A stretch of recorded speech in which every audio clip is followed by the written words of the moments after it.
So in the last few episodes, you have struggled to pull a tree away.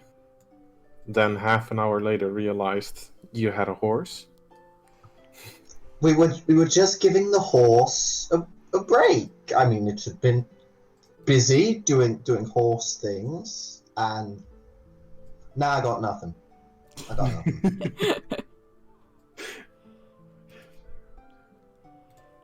Yeah, but you've been doing a lot. You've got a acorn that grows really fast. You are planning to travel around a bit.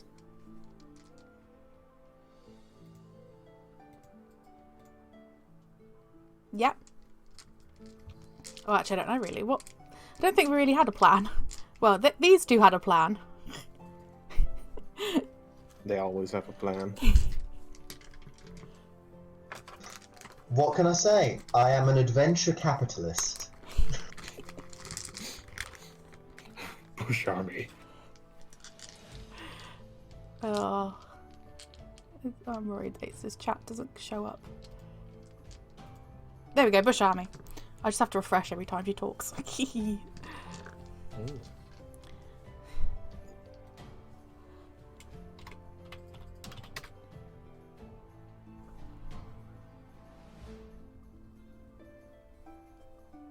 So yeah, these guys want to make a bush army and grow the tree and make money off it. Obviously, that's the obvious thing to do here. I mean, we have found something that is obviously a natural wonder, so the natural thing is to charge people to see it. Exactly. I'm not saying I disagree. I'm just going to be hard to persuade. We'll just say it's for the betterment of all people around the world. And specifically... You. Me.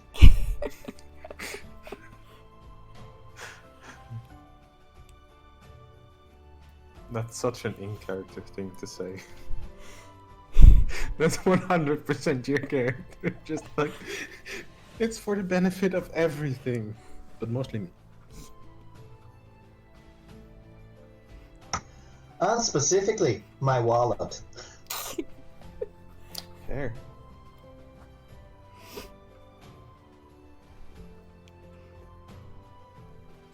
Alright,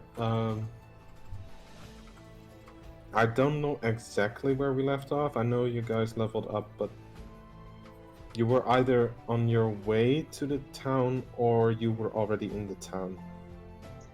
I think we got just into the town. Yeah. Like, the gates. We just pulled in. Yeah. That was the one. Thank you. Alrighty. Then you have all arrived in Jaren's outpost. It's a cozy little town. You mostly know the potion seller. Extravagant person. I need to look up his name. It was Flump. Flump, that was it. I remember it was something like that. Flump.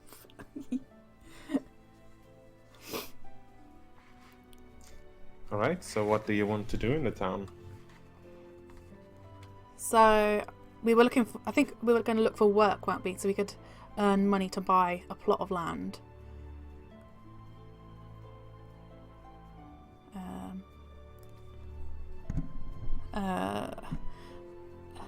So Banksy, do you think we should go to Flump and see if he knows anyone looking to hire anyone for work? Aye, I think that might be a good shout. That said, if he doesn't have anything, then the tavern's always a good place to go as well. For work as well as drinking. I agree. I think after this long journey, we all could do with a good drink at some point.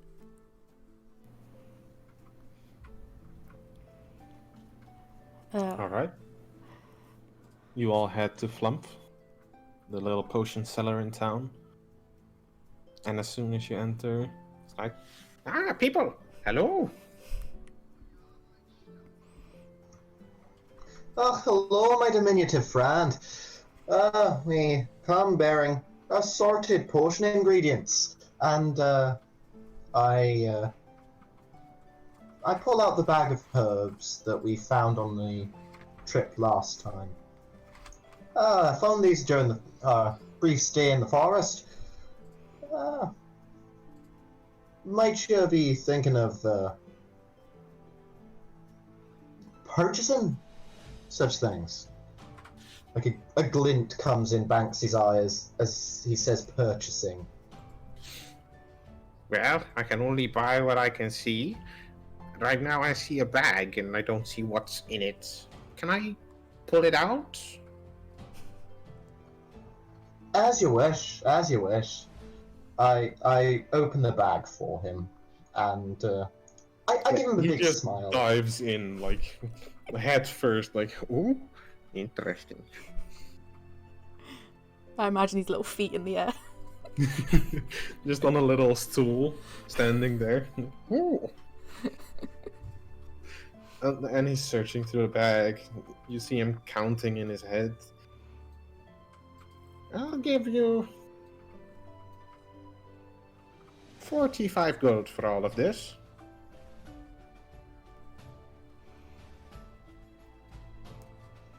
Aye, that's a mighty tempting offer, you see. But we like round numbers here, and 50 seems like a nice fine number there. Well, After all. 40 is also a nice round number. But it's smaller, and not saying size is important, but when it comes to a bag of gold, wow. After all, we did face many dangers to get such fine herbs, like a really big pig. You found the boars of the forest? Yeah, they can be feisty. Ah, yes, if by feisty you mean lethal. He just, Yes, he just goes like, it doesn't seem that lethal to me. You're all three still here. True, but fairly sure we left part of Alora's leg on the out in the forest there. So I won't say it's one all.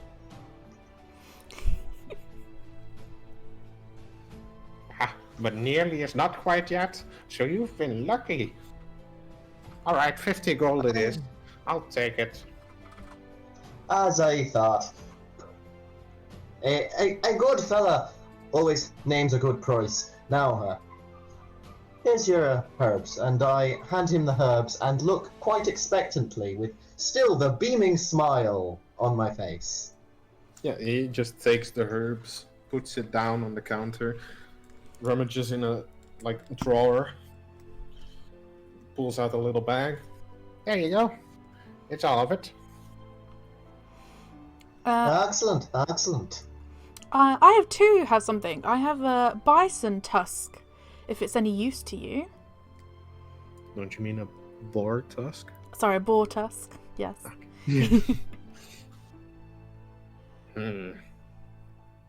That could make...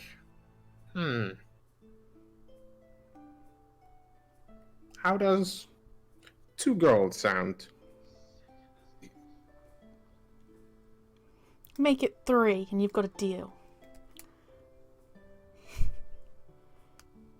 You're a tough one.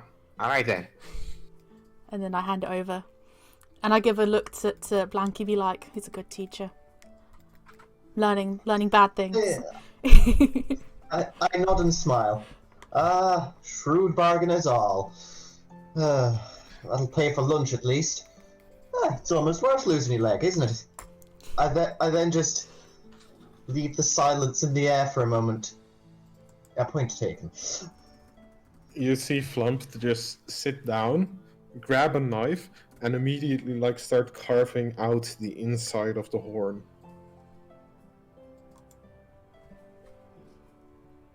of the tusk. Yeah. I then just look at him and say, well, you know, I mean, nearly dying is very different to actually dying. After all, you're mostly dead, not all dead. So, small miracles. Besides, don't exactly know how good the food at the pub is yet.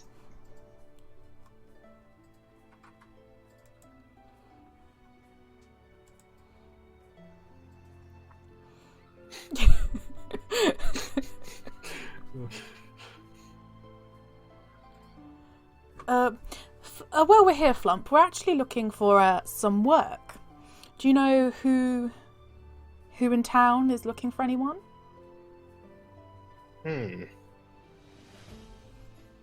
Couple of strong young people like you. You might want to go to.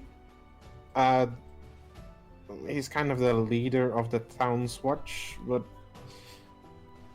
it's more of a voluntary thing than like a proper town's watch. We just gather if trouble gets near. So, he might have something to do. He sometimes gets letters from the Lord. So, yeah, you can always try him. Ah, I see. Your wee little militia then. Ah, well. I can't say it's failed me before. Though I say if he's wanting strong young people, he may have to make do with middle-aged, limp-wristed, but that's only in my case, of course. Alora and Brook, well, I have seen them, and I can say that in combat they're worth a few bob. I look back at both Alora and Brook. Sorry about that. That's like, I'll do better next time, won't I? Well, I near enough single-handedly took down the boar myself, you know. But that is my monk training, after all. It would have been single-footedly if you hadn't broken your foot on it.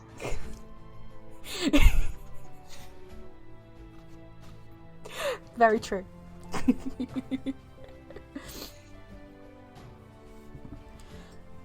Shall we head to the Watchman then, or shall we have some lunch first?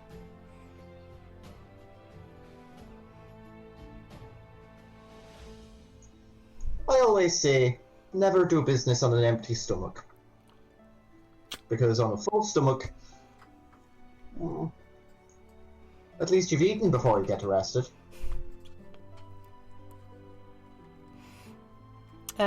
Brook's gonna thank Flump and start heading outside the shop. Mm-hmm.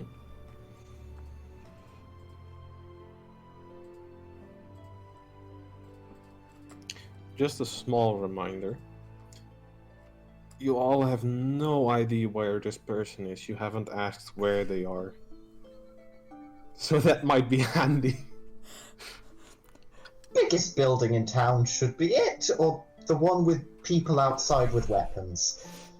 Either way, we're bound to get something. Well, I've left the building. I'm out. I'm going for a drink. Alright. Ace can ask. She's still in there, I think.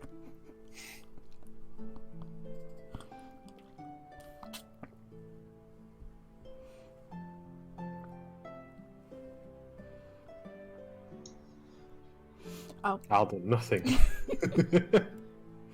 Alright. Then you all walk towards the little tavern that's there.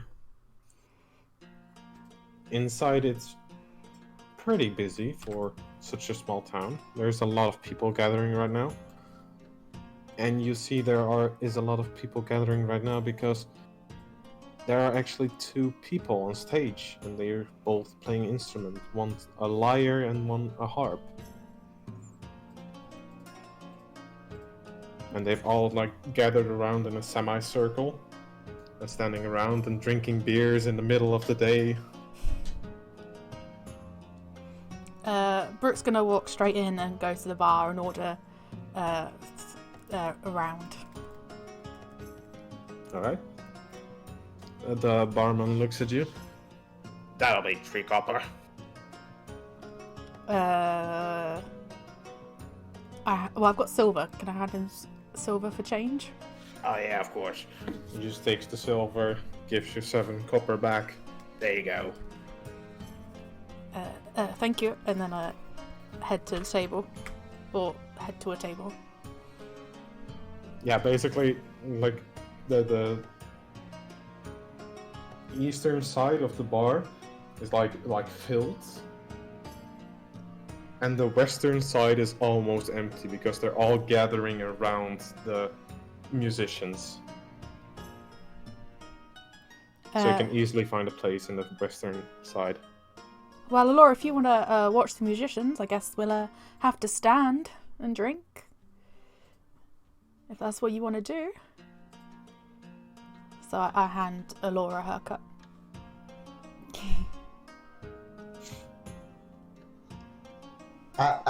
As he walks in and sees the musicians, Banksy Bigtown just looks, raises an eyebrow, and then just, modern music, I don't get it. After all, you could be watching a performance, you could be watching a tumbler. No, want to be listening to some fella stringing strings around a plunk of wood. No. Not a fella for music myself.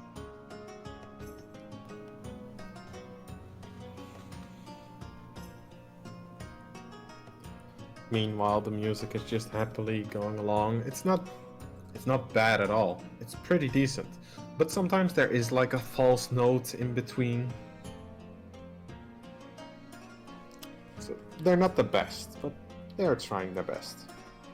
So after a while, standing with Alora, I head to Banksy on the other side of the bar, the tavern, and just go over sort of what the plan's going to be. So how are we gonna, or what are we gonna say to these watchmen? Because obviously we still have our acorn. We've got to put somewhere. We obviously you guys don't want to tell anyone about the acorn. So how are we gonna go about getting this job? Well, I suppose what we could always do is purchase something to store the acorn in, like a little wee chest or something. When it comes to talking to the Garda, well, I think we say we're there to offer our services with any outstanding requests. Yeah. Let's go in. We go in all gently like, and we say that we're willing to help them work out any problems they've got ongoing that they may not have the manpower to do. After all, they don't want to send someone from the town on a risky job, do they? No, better that we travelling fellows go sort out their wee issues for them.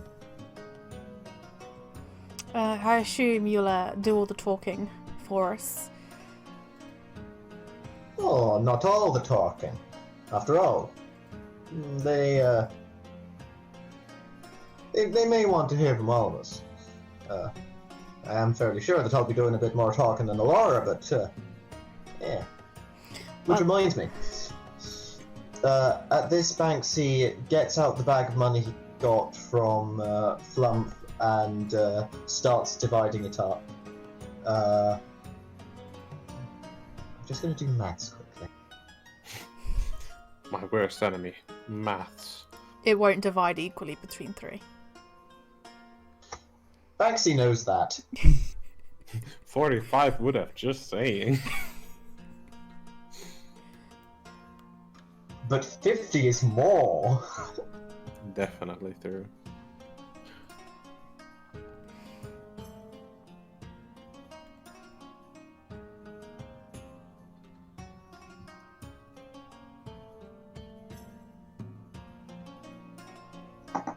So Banksy hands Brook 2 sets of 16 gold and pockets the rest. There we go. So, that's 16 each for yourself and for Alora, who is busy extolling the virtues of youth by listening to the mediocre musicians over there. And I will be here myself with my little portion. So Brook's gonna get up and walk over to the other side of the tavern. Here's Alora screaming away and dancing to the music. And Alora, here's your share of the money. Let us know when you're ready to go off to do some more work. We're just going to be, over in the quiet area, just having a drink. And I hand off the money and go back to Banksy. But you stay here. I'm Alora. I'm not much of a dancer. You'd think I would be with my monk skills, but no, I'm not much of a dancer. I'm a swimmer, not a dancer. So I'll leave you to it. And I walk back over.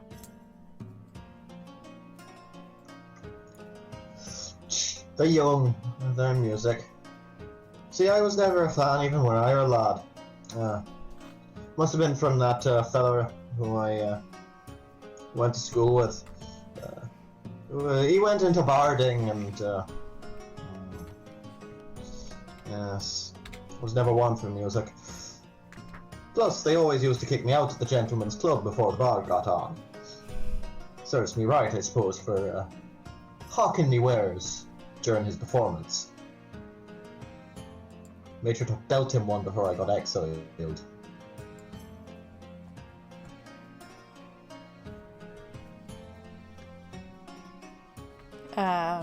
Brook's just gonna finish her drink and just, I don't know, wait around for the others to be finished.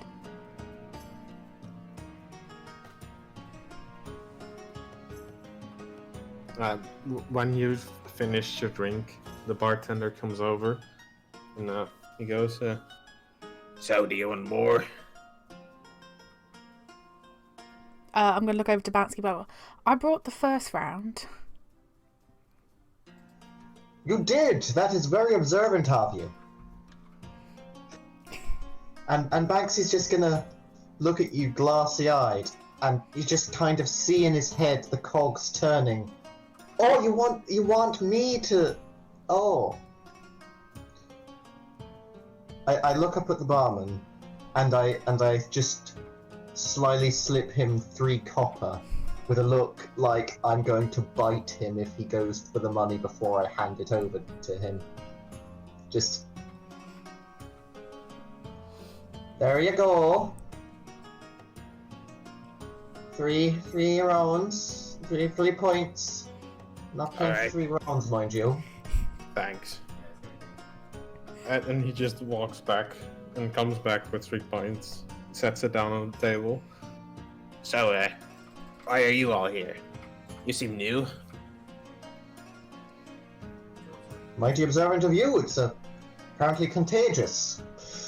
Well, we're just travelers doing the odd jobs, either for filthy, shiny lucre, or out of the goodness of our hearts, like my friend here.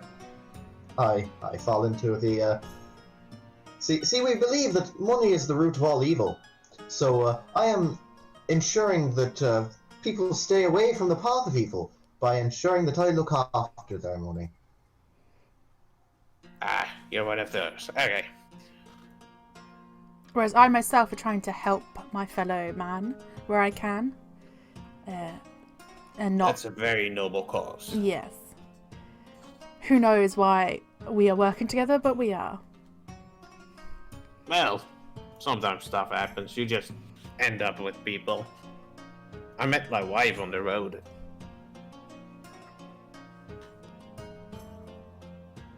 Oh, that's quite pleasant. I met my wife in a pub, you see. How's your marriage been going? How's it been going on? Well, very decent. She's cooking back there. You know, she takes care of the cooking, I take care of the front. We just divided it like that. I'm a bit more of the social character, you see. That was me and my wife. She'd stay home and look after the bear. Wee lad. But young Ferdiad, he's grown now, so well.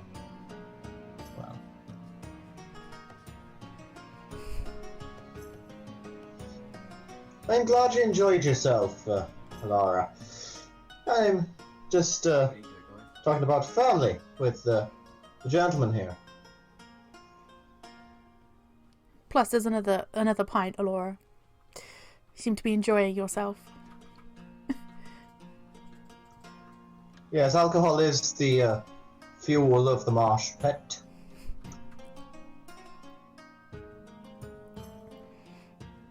Oh, don't worry. This beer is not that alcoholic. It's kind of it's not mixed with water at all. I mean, it's very good quality.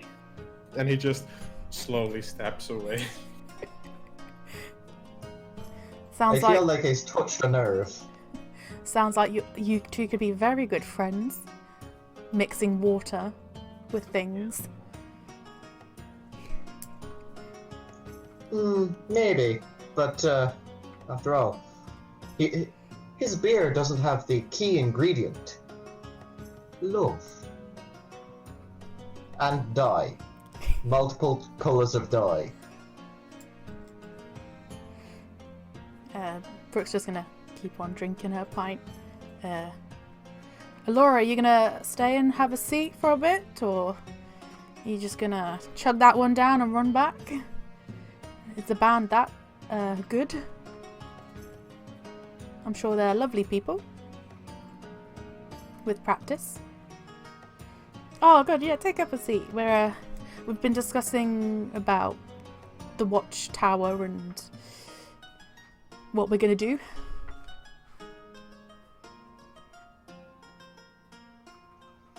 I'm thinking we just waltz in and we tell them we're going for hire, and then it's all gravy. All gravy. I agree with you, Alora. I've already said, Banksy's going to do the talking for us. You can just look tough in the corner like you always do, giving them that eye, staring silently, judging them. And I'll just make sure, he doesn't do anything dodgy. Me? Dodgy? I'm not surprised, but I am a teensy bit insulted. Well, 1 minute someone's got a pocket full of gold, next minute you've got the pocket of gold, so... Ah, but I will have sold them something. And something stronger than any potion. An idea. See, an idea is magical. Not in the same way my spells are, you understand? But in a different way. It's magic of the mind.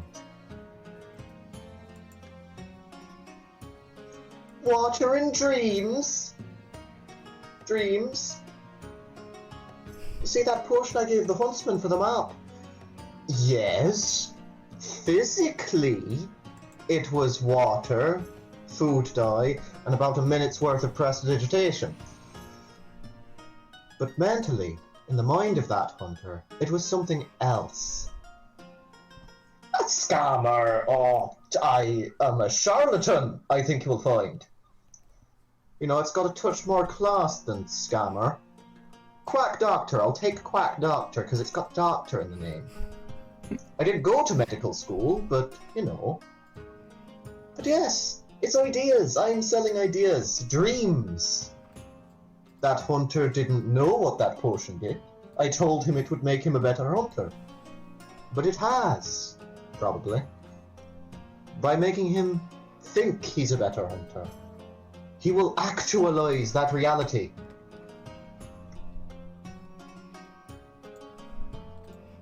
With that, Brook. Truth always subjective. It is true. We do know the truth, but for now, we're getting by at least. No one's got hurt just yet. Well, apart from ourselves.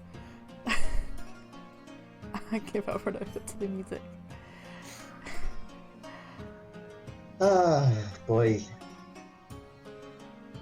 Well, the potions may not be magical, but they're something. They're a little bottle full of hope. And, as Alora so astutely pointed out, water. One day I'll make real ones, but I was never any good at it. I inherited my father's shop, and that didn't go well. Brook's just gonna finish off her drink.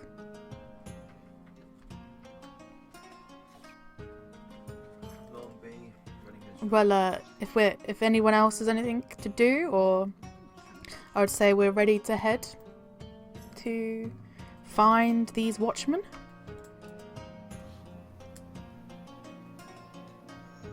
I'd expect that it's probably the building that has the most armed guards in front of it.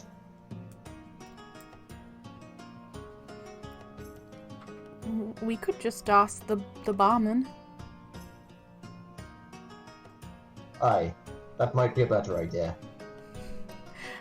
Brook's gonna walk over to the bar and ask the barman if he knows where the watchmen are. No, the watchman. Yeah, one is right there. One is right there. The boss of him is probably in his house. So when you say they're over there, do you mean they're in the pub? Oh, in the yeah, they're right okay. there and there. Okay, thank you for the information. I'll give him one piece of copper for another drink, and then head back over to the table. Cheers. If you're looking for the boss of them, he is like, if you go out of the bar to the right, 4 houses down, that's his house. Thank you very much. I quickly pick up the drink and head back over to the table. Well, so 2 of the watchmen are in the bar. They were in the tavern. And their boss lives 4 houses down. I'd say it's up to you. Do you want to go and talk to the ones that are probably a little bit sloshed?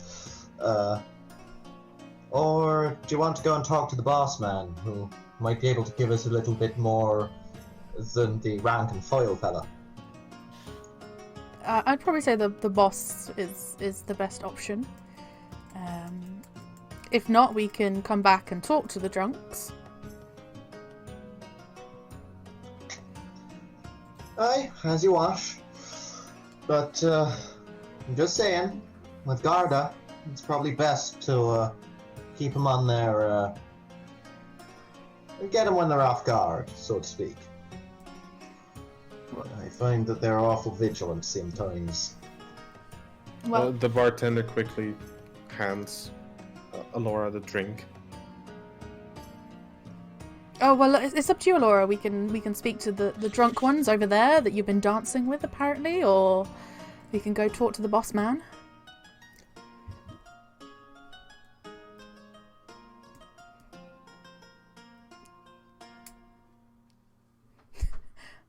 Well, there we go. Laura's already decided they're useless, so looks like we're heading out. Well, she will have talked to them, and they do appear to enjoy the music that's being played here. So I'm inclined to agree with her.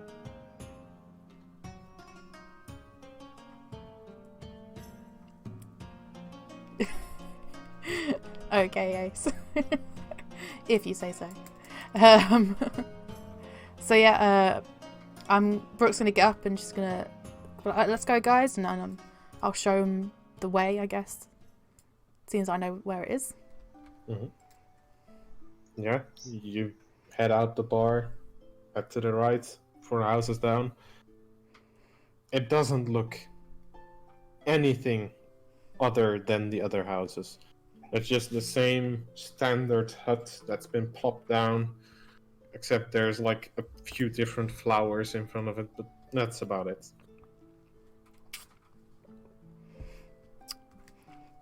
Go on then, Banksy, knock on the door. And I'm going to take a few steps back. Oh, I'm being volunteered, am I? Gosh, look at me. Voluntarily going to the guards. Makes a change. I look up at the door and realizing that it's probably best to make a good impression, I summon up a mage hand and have that knock on the door instead.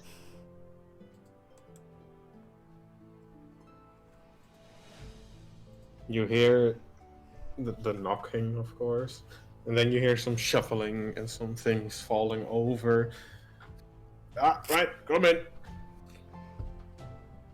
And the man pulls the door open. All right, what is that? Have you lost something? They need something?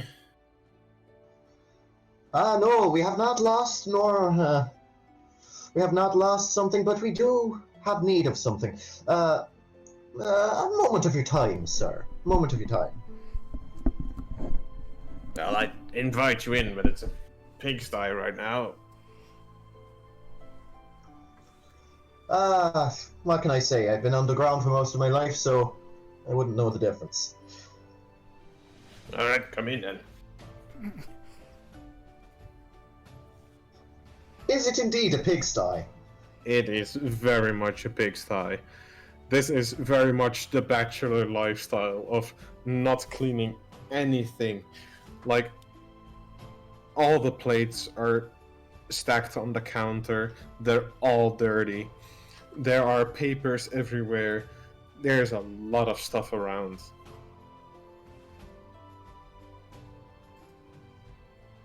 And he just proceeds to like shove something off the couch. Like, You can sit there.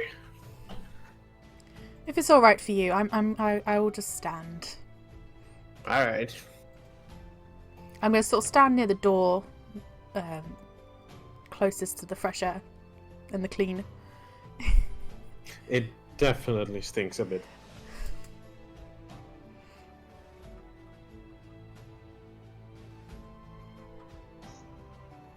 Well,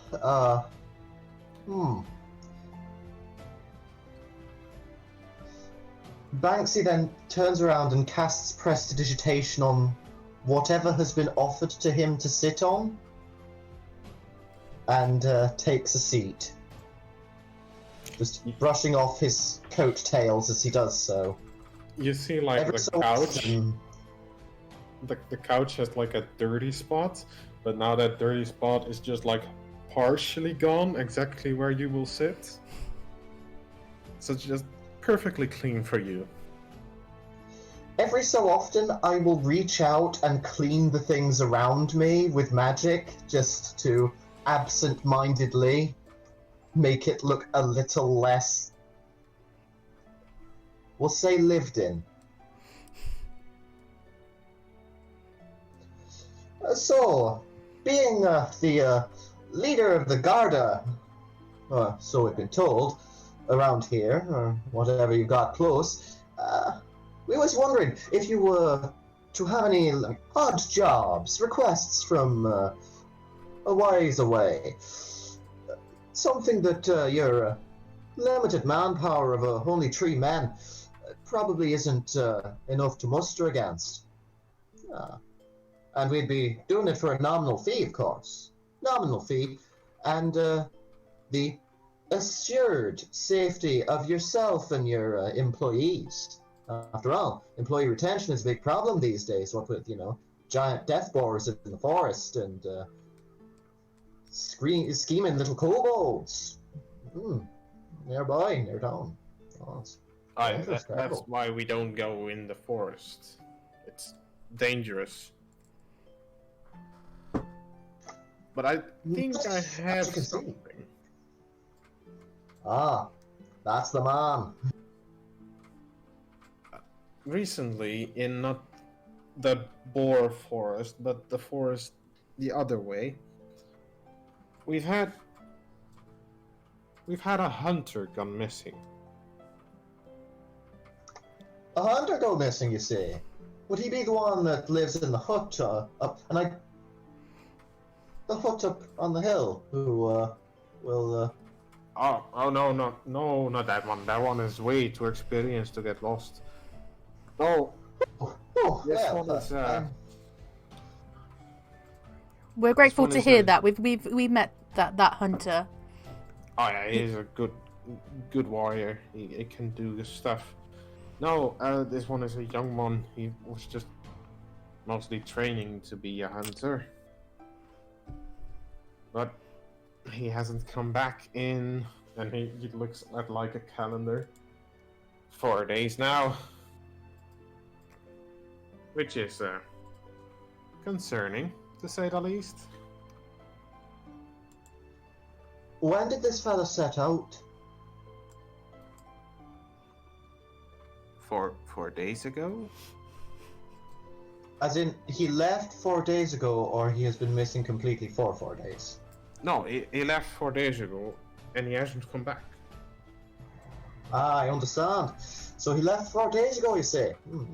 Well, he can't have gotten too far with the cart, and of course, we have on our side a master tracker in Alora over there, and Brook knows the ways of the water and can listen to the spirits of the river.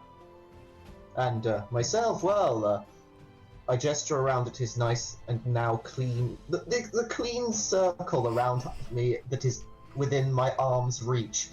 I am somewhat experienced in the magical arts. I click my fingers, and because I chose Circle of the Wizard Order of the Scribe, my book flops open, and my quill animates. And I put out some paper, and I start dictating to the quill. So he went missing 3 days ago. Do you have a description of this man? Well, he is tall, brown hair, green eyes, scrawny as all hell. He was wearing some, what do you call it? He had some fancy armor that made way too much sound. Chainmail, I believe. Yeah, chainmail it was. He was an idiot to go hunting, and that's everyone fucking hears you from a distance away. But yeah, that's about all I can say. Does He wasn't a very... Does this boy have a name? Oh, he was Joseph. He was from near the town, but he moved in recently, and he thought he had to prove himself, so he became a hunter. Ah, well, if we find him, then we will tell him that he has thoroughly proven something, at the very least. Regarding certain things, regarding certain facts about this wee job, what might the reward be for bringing in this fella? Not, of course, that we are anything but altruistic in nature. Brook here, being a monk of a mighty venerable monastery in Alora, she speaks for the trees, you know. But what might we expect if we manage to successfully bring young Joseph back in his mighty fine shiny armor? Well, if you bring him back alive, I'll give you. And he just scrunches to like a drawer. I have 60 gold right here. You can have it. If you bring him back less alive, well, we'll need to get some money to do the burial, but the rest you can keep. I'll say that 60 gold is a good starting place, of course. We can negotiate later once we have brought the young fella me lad back. What do you say, Laura, Brook? Do you think we could manage this wee trifling task? I seen it. Why not? We've saved people already on our journeys. I think we can do this.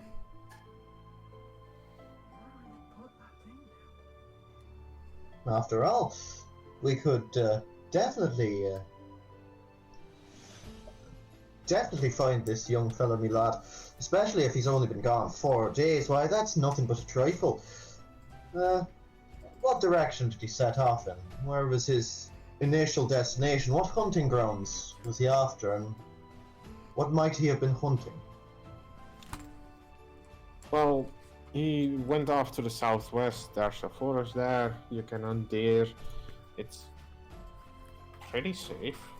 So I don't know what happened. I mean, there's like wolves. There's your normal forest threats. But it's nothing a proper young lad with such armor couldn't handle. You think he's just been a bit of a spanner and gotten himself lost, don't you? Well, he might have. Yeah. He did go off without much thinking about it.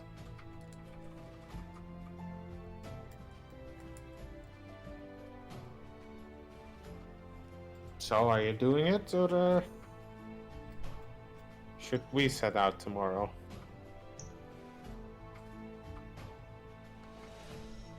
As Alora said, I reckon we can fit it into our very busy schedules. Rates can be negotiable on return of the let's say package. And the young gentleman, if alive, will probably attest to well, let's see how much he wants to be a hunter after being lost in the wilderness 4 days. How many days away is the forest, by the way? Oh, it's like 3 hours of travel. It's not far away. So that's why we're all really surprised. Oh. And here I was thinking it was a day away. Well, don't worry, we'll have him back fine. And with that, Brooke's gonna quickly leave the room building before she like suffocates in the smell and the dirt. And she's gonna thank you. We'll take the job, and she's gonna rush outside.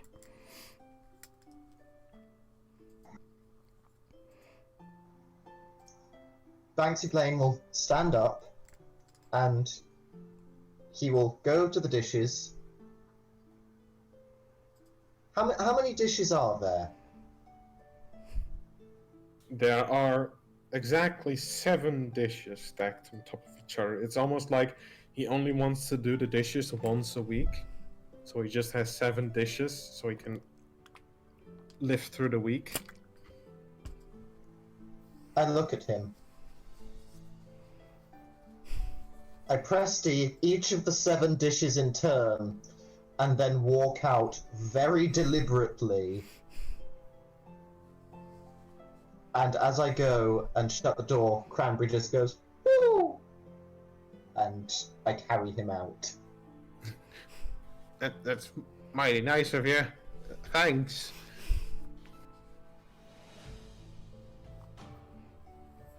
Since it's only, I was gonna say, since it's only 3 hours away, should we set off today? Like, I have a feeling that this fella has gone and done a little bit more than just gotten himself lost. I turn around and I make sure that the door to this guy's house is shut and that we are a good distance away, so he probably won't hear us. We may be looking for meat lumps, ladies. But you know, at least they'd be shiny meat lumps because of his armor. So, you know, there's that. No, I'm going to be positive. We're going to find him. We're going to get our 60 gold. We're going to buy ourselves a mighty nice plot of land. We're going to water the acorn, and we are going to have a very profitable venture.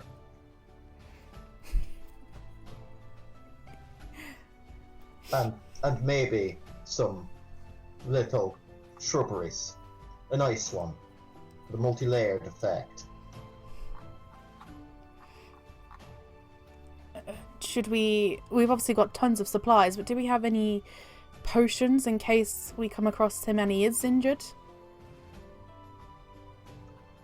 But of course we have potions!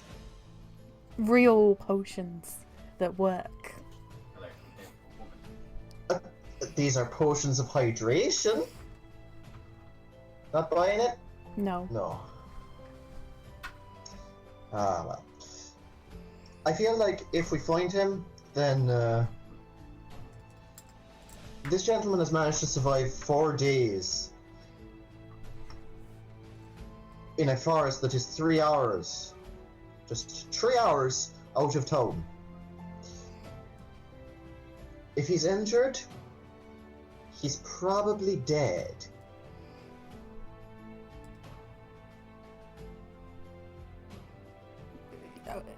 Okay, yes, I know we're going to get paid whether or not he's alive or dead, but, you know, you don't want to find him alive and then bring him back and he dies on the way back, you know.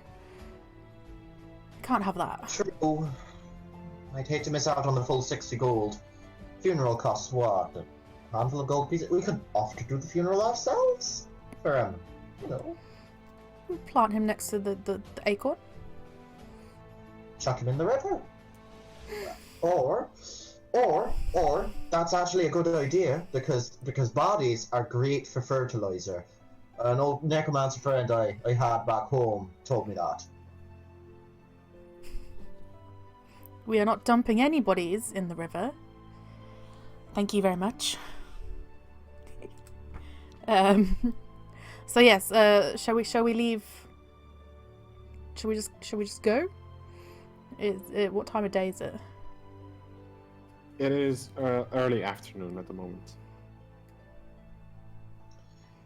I think in this case, the sooner we leave, the sooner we get him back. Whilst it's probably a bad idea to be travelling at night, we've still got a couple of hours before we reach the forest. And the longer this fella's in there, the less likely it is we're getting our full 60 gold. God damn it, I want that 60 gold. I guess... Exactly, Alora. It's about the boy. It's not about the money. Yes, it's about the lumps of meat wrapped in armor. Or the alive person. Come on, guys. Give it to me. I'm trying my best. Brook's gonna start walking back to wherever we parked the horse. Wherever we parked Bex. As you guys just walk off, I just sigh. It's reasons like these I got exiled. And then I just follow along with them. Cranberries. Overhead. And I have Cranberry just fly overhead. Once we get back to the cart, I just turn to Alora. Alora, you take the lead on this one. You're a tracker of some sorts, and whilst I can give us aerial, whilst I can give us some eyes in the sky with Cranberry, I doubt I can particularly do much else. Common sense is not my forte. So, ball's in your court, I'm afraid. And you are the best with the horse anyway, so I'm just gonna hop him back.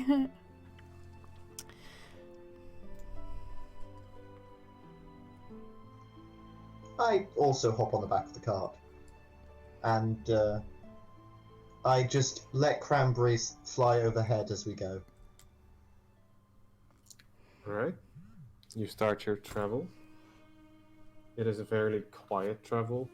It's not busy at the road at all. And after 3 hours, you get to the forest. You see in the distance, you see the trees coming closer. I'd say it's quiet, too quiet, but I loathe cliches.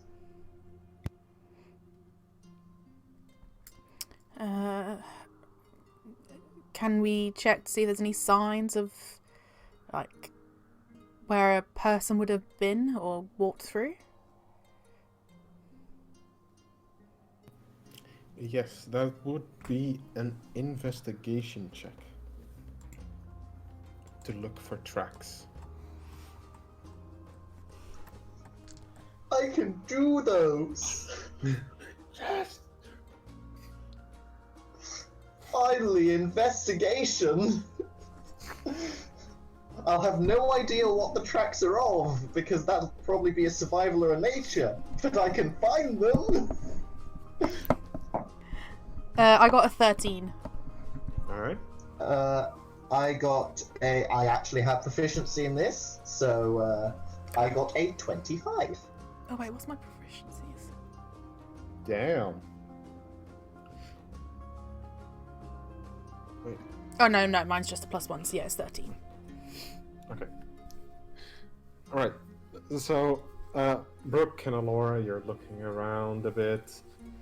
And Banksy is just casually like, there's some tracks. And you just immediately find human tracks walking into the forest. Well, either there's birds with very big feet, or I think this gentleman went this way. Can you Best put of my estimation. Can you put an alert on the cart in case someone comes after the acorn? Not that anyone knows we have the acorn, but I can indeed.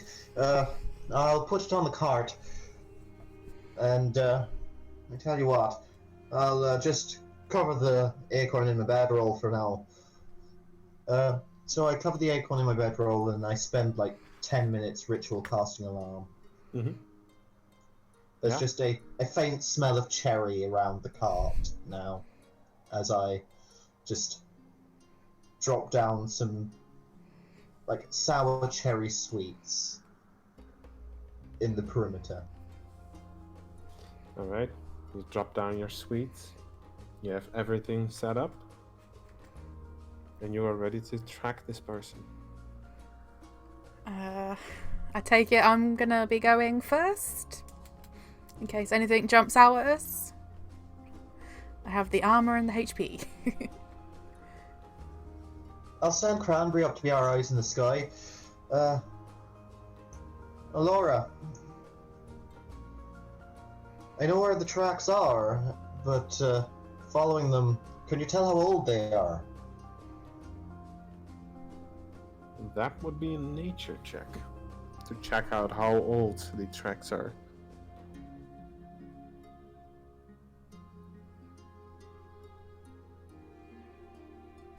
Eight.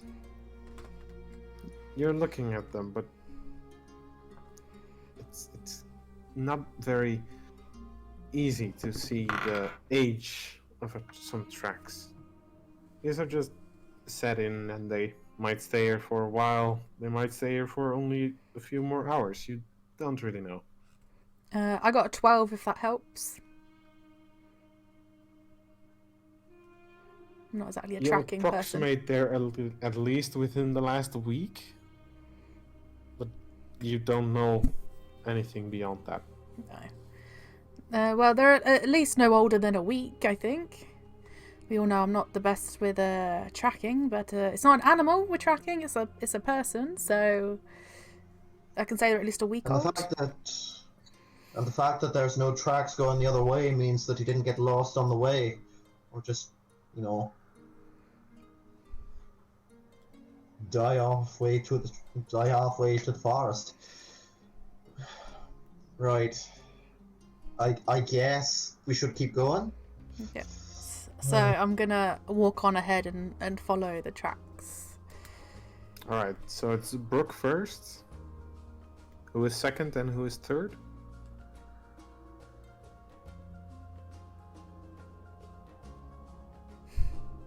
Alright, Alora goes middle. I go at the end, following closely behind because I'm fully aware that I have very, very little HP. Alright. You all follow the tracks for a little bit. And they seem to go kind of in between some trees. It's pretty straight on. And after a good 2 hours of walking, you see like a small campsite, that what used to be a campsite. It's all been cleared out. You only see the remains of the fire, and you see some footsteps leading away from there again. I go up to the fire. Can I see how old the fire is?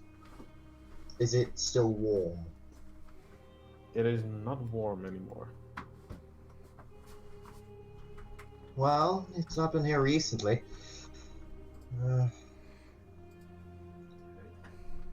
Is it usual for hunters to just go straight into the middle of a forest and then wait for animals? I never did much hunting myself. Strictly a pacifist when it comes to defenseless animals. It's the ones that can defend themselves that I am eager to not have to defend myself against. I have no idea about hunting either, but he's clearly moved his camp for a reason, surely.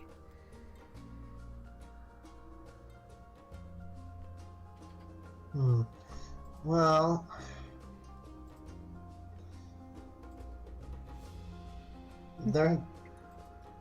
no, forgive me if I'm wrong, everyone, but wouldn't you usually have like a base camp? He's gone to a lot of trouble setting up this fire, and I get that would scare away the animals. Have there been, just an out-of-character thing, have there been like animals in the forest around us? Stuff like that? You've heard birds, you've seen some insects, you've seen a squirrel skitter away, but no really big game. Big game always stays their distance. I know what you mean. You'd And you'd set your camp up and then go towards the animals to not scare them away. But yeah, I don't understand why he'd move his camp unless he found something big he was going after.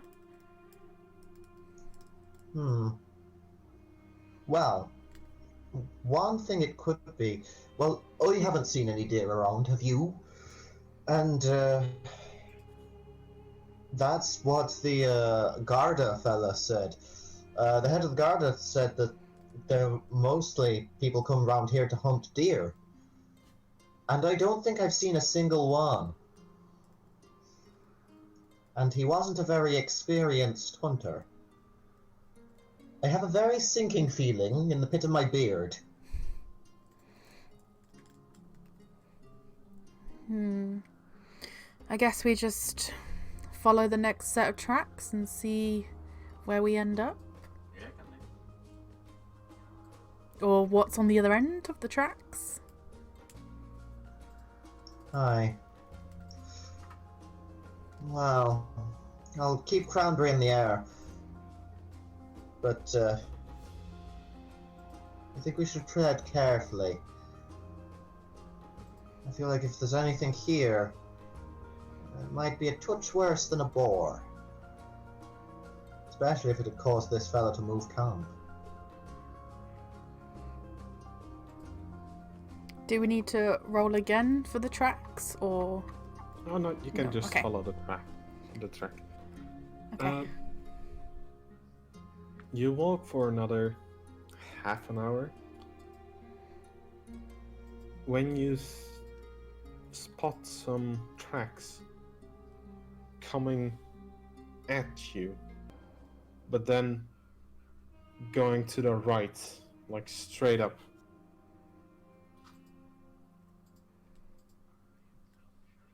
Are So they? you have your tracks going in the distance and some Yeah. tracks coming towards you and then going to the right. Does the first set of tracks stop, or do they carry on going? They carry on They going. carry on going. I agree, Alora. It's very strange. Aye. Do both sets of tracks look the same? Do the tracks that are coming towards us and to the right look different to the ones that are coming, that we've been following? You take a moment to really look at them, and they are definitely the same shoes. This is definitely the same person that has run back. But as you see that the steps are farther apart, you definitely know they were running instead of walking. Yeah, I agree. I agree, Alora. He's definitely. There's no point carry on going forward. He's clearly turned and ran back and hid. I'm assuming. This guy was running the second time round, so I think it's safe to say that we can follow the ones where he's running. Might get a few more results there. And if he's running, he's definitely not running from a deer. I don't know. Deers can be quite big. Have you seen a moose? Ugh, those things terrify me. I'd rather go 10 rounds with an owlbear than with one of those. Eldritch abominations they are.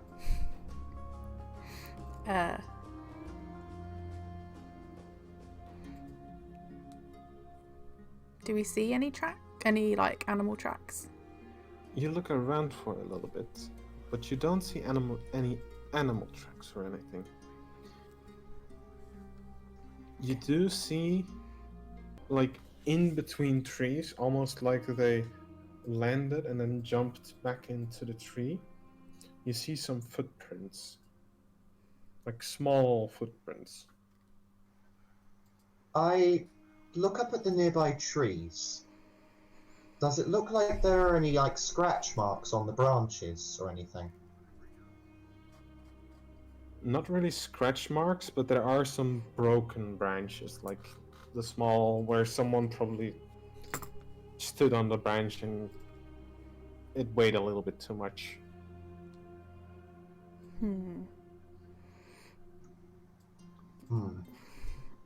Why would he need to climb up a tree? I'm assuming, are you thinking the same thing? He tried to climb a tree for some reason? I think whatever was following...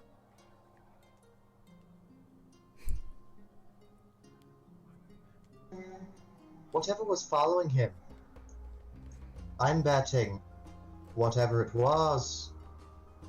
Well, I'm betting whatever it was following him in the trees. Because these branches look a bit... Aye, a monkey, or an ape or something. So, if you look at the branches, they're too high up for someone to knock off, and up in the canopy, this fella's running. He's not going to be trying to... Like, we see his tracks, but the branches above him are broken, so I'm thinking that Laura's right. I think we should keep our eyes peeled, especially in the canopy. Something's probably up there. Alora, make sure you have your bow ready and pointing up. I'll take the lead again, and I will try and watch whatever's in front if you guys check up. I agree. Maybe we should just assume it's a monkey for the moment, but I'm pretty sure it's a lot worse than that. Though I would run from a monkey, especially one that was a bit irate. Brook's gonna start following the path to the... Did we say left or right? Whichever way it goes off. To the right for you. The right. Yeah. I'm gonna start going forwards.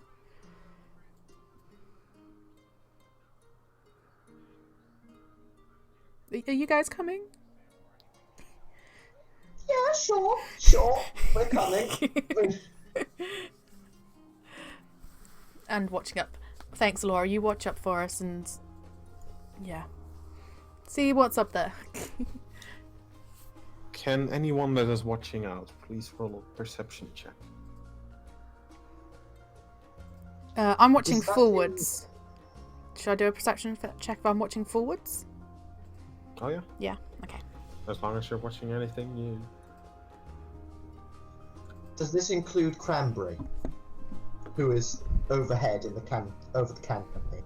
Over the canopy you can't really see anything. If you would go lower, you could see something. But then again, it would be in the canopy, which is... He'd struggle to fly, so... I'll say Banksy will do it, but as we know, he's not exactly got great wisdom. It's alright. I got 21. Alright. So I rolled a 3. And I have a -2 to perception. It's a good thing I rolled high. I'll see something. Let's just say that Banksy has a crippling fear of monkeys and is just looking around.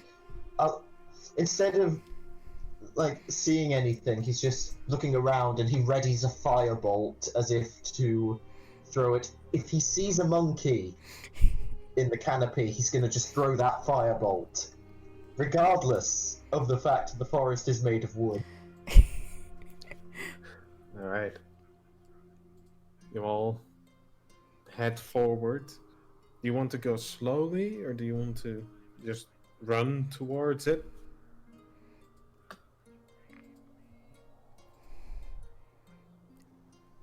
I'd say that, yeah, slow, because we don't want to get caught off guard Yeah. just because we don't notice something whilst we're running. And also, we've got no reason to run yet. Yeah, well, I'll go slow as well. Alright. You all walk ahead for 1, 2, 3 minutes. When in the distance you see a small flicker of something reflecting of something.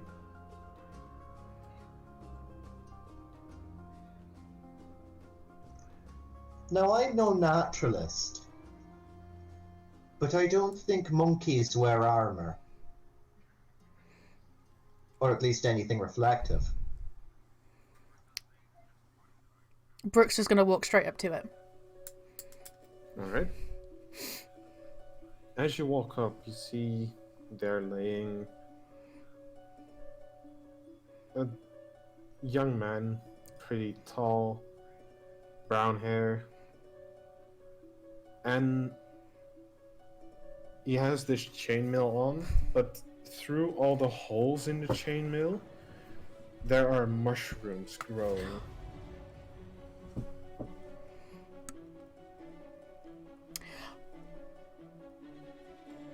Wait, what am I?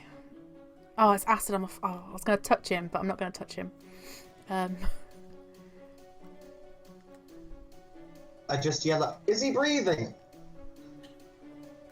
I'm not sure, but he's covered in mushrooms. I don't really want to touch him. You look for a little bit with your 21 perception, and you realize that chest is not going up and down. That's definitely not moving anymore. Well, Banksy, do you want the good news or the bad news? I feel like both sets of news is going to involve the fact that we are not getting our full 60 gold. Yeah, the bad news is dead, but the good news, you might be able to sell the mushrooms that are growing out of him. We could. That is true. Right. But this clearly not normal. I don't think mushrooms grow out of people. Not on the regular, no.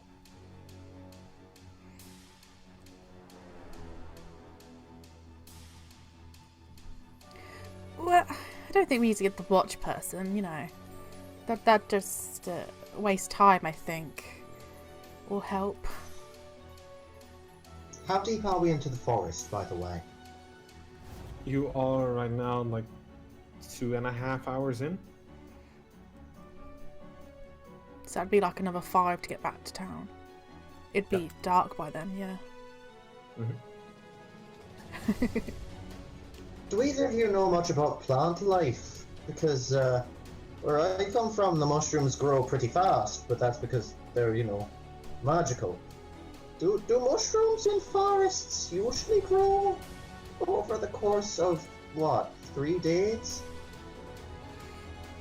We don't get many mushrooms like this by the temple, so I don't know, but I'm assuming not. Does anyone have... Can we get a big stick and poke the mushroom?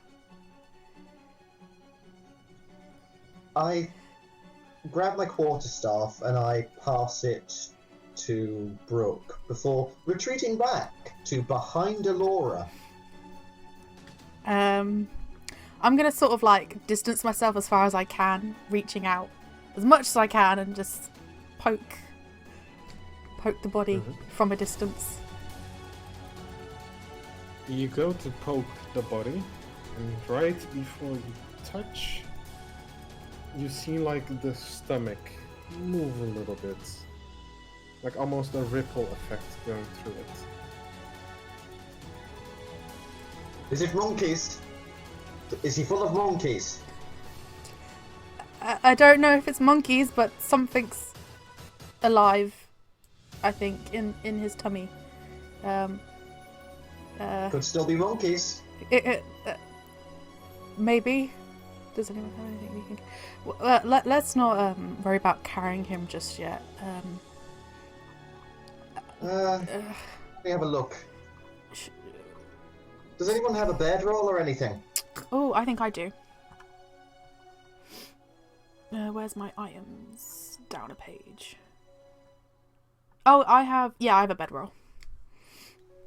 Well, being as myself and Alora are more accustomed to the dark, we could use a bedroll, and you know, I could use my mage hand, and I could send an unseen servant to sort of push him into the bedroll. Roll him in? I don't know. I just feel like touching him is a very bad idea, especially if there's something alive in there. I would agree. Should we try and open him up? Because, you know, they said, you know, alive or dead, and he's dead, so, you know, they didn't say we couldn't bring him back in pieces. Remember when I said I wasn't a doctor?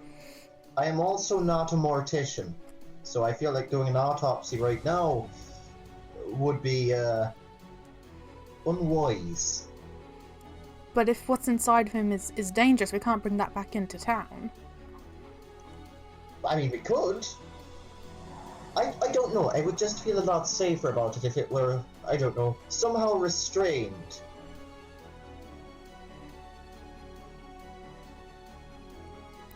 I have rope, but I'm a bit like you. I don't want to touch him. Well, I summon up a mage hand, and I send it forward, and I say, do we want to prod him? We could prod it.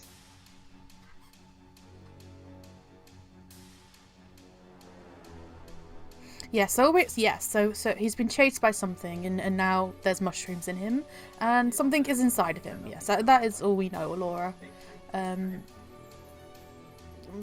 But I think we need to do a proper poke. Maybe we should hide behind a bush or a stone or a rock. couldn't. You never know. It could be a monkey. They're devious. While you're talking, you suddenly see the stomach, like, bulge up. Almost like something is trying to push out. Oh, it's alien.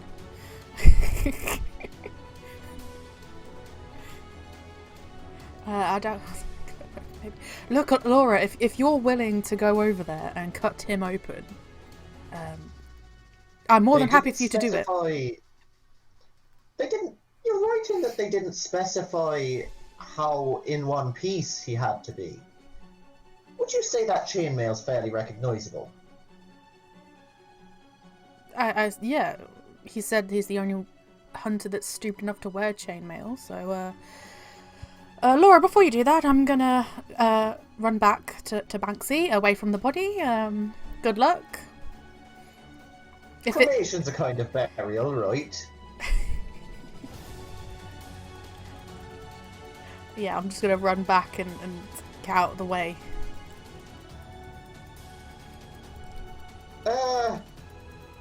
I look at you. Spells to protect you. Spells to protect you. I'm afraid I don't have any spells to protect you other than spells that would hinder another creature. So, there's that. Right. I can put a blessing on you if you want me to. You're not exactly water, but there's water in your body. That's technically mathematically correct. So, I'll quickly run back over and put my hand on her shoulder and just be like, I bless this water within this body to keep her safe and well, and heal her from any injuries or harm that may bestow the water within this body, and then run away again. As you are praying, you suddenly hear like a flesh ripping, and you see two small creatures jump out. They seem vaguely humanoid, but their arms are very thin, like it's almost only bone, with like a vine growing around it, and mushrooms all over them. They have a kind of brownish green color, just like the mushrooms that are growing on top of the body. Yeah, I'm definitely have ran back. And I'm just gonna scream, "Shoot it! Shoot it!" I would to like Banksy. you all to roll initiative. No.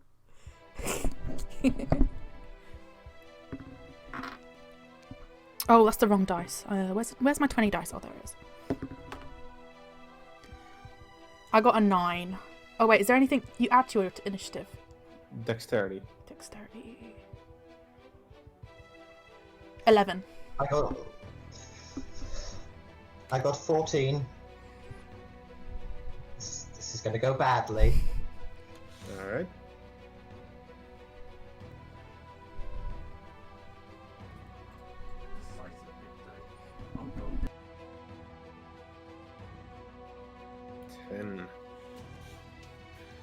Alrighty.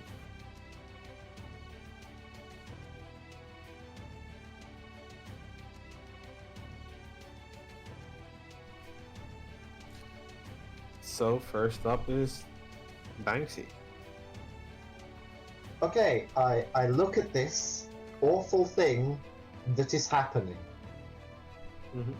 and I'm gonna use my Awakened Spellbook feature. I open the spellbook. Right. I take a jelly baby from my component pouch, bite its head off, and throw the jelly baby, casting Unseen Servant as a ritual, but using the scribe's thing of not using a spell slot for it, but it uses the regular time, Mhm. and I just look at it and say, jump on him. And I then command my poor, beleaguered, unseen servant to effectively give them a hug. All right. Because they're still in the stomach, right? They have burst out of the stomach. They're like standing on top of it, the body. Then I order the unseen servant to just give them a big hug on top of the body. All right. So I will then move behind. Using my movement action, I will move behind the others and say, well, don't look at me, I did a thing. So this invisible creature just walks towards those two thin humanoid things and just hugs them.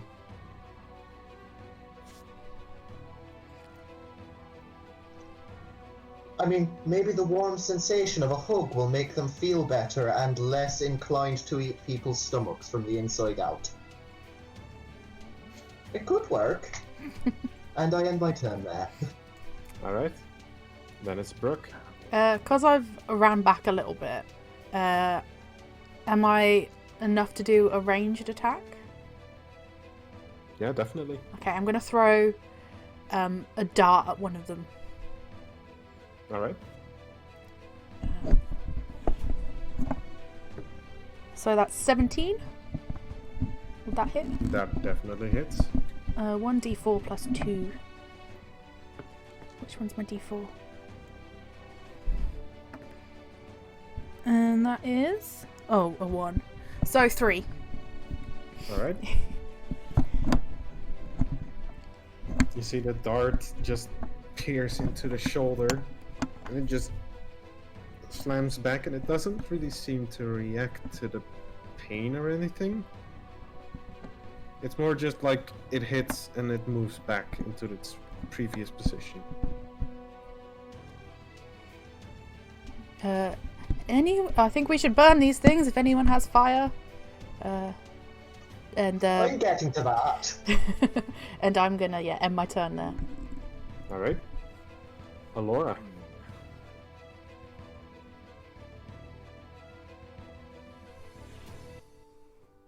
Okay.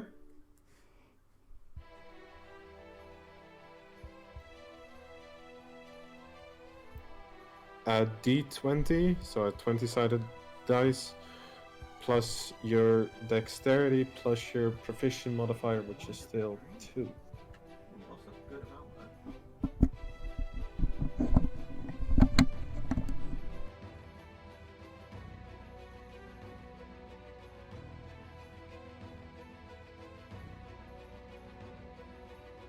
$17, very nice, that definitely hits. Are you aiming for the same that Brook has aimed for, or are you aiming for another one?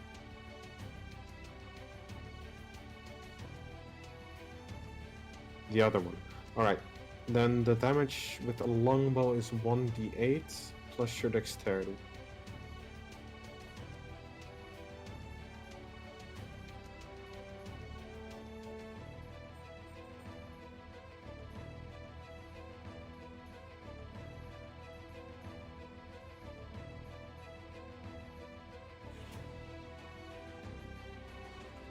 Very nice. So you shoot at this creature and you just hit it straight in the middle of the head. The arrow goes clean through and it falls to the ground.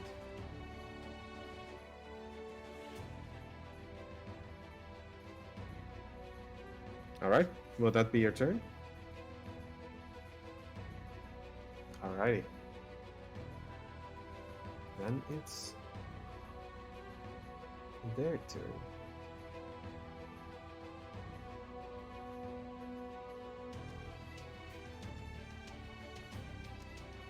Uh, the one that got hit by the dart, you see it immediately like pull out the dart, throw it on the ground, and you see the wound just close up a little bit. And at that moment, you also see the other little creature that just went down. You see him just stand back up again. And they both charge towards you. Oh, I don't like that. I don't like that at all. Alright. This one. So they both go for the one most in front, which is Laura, I believe.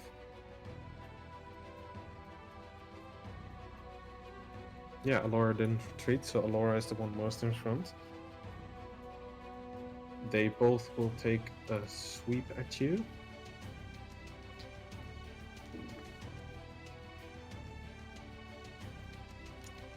One with a 20 to hit, which will definitely hit. And they just strike out with their claws, like these little hooked hands that they have, and they just strike at you. That will be 5 damage. Slashing damage.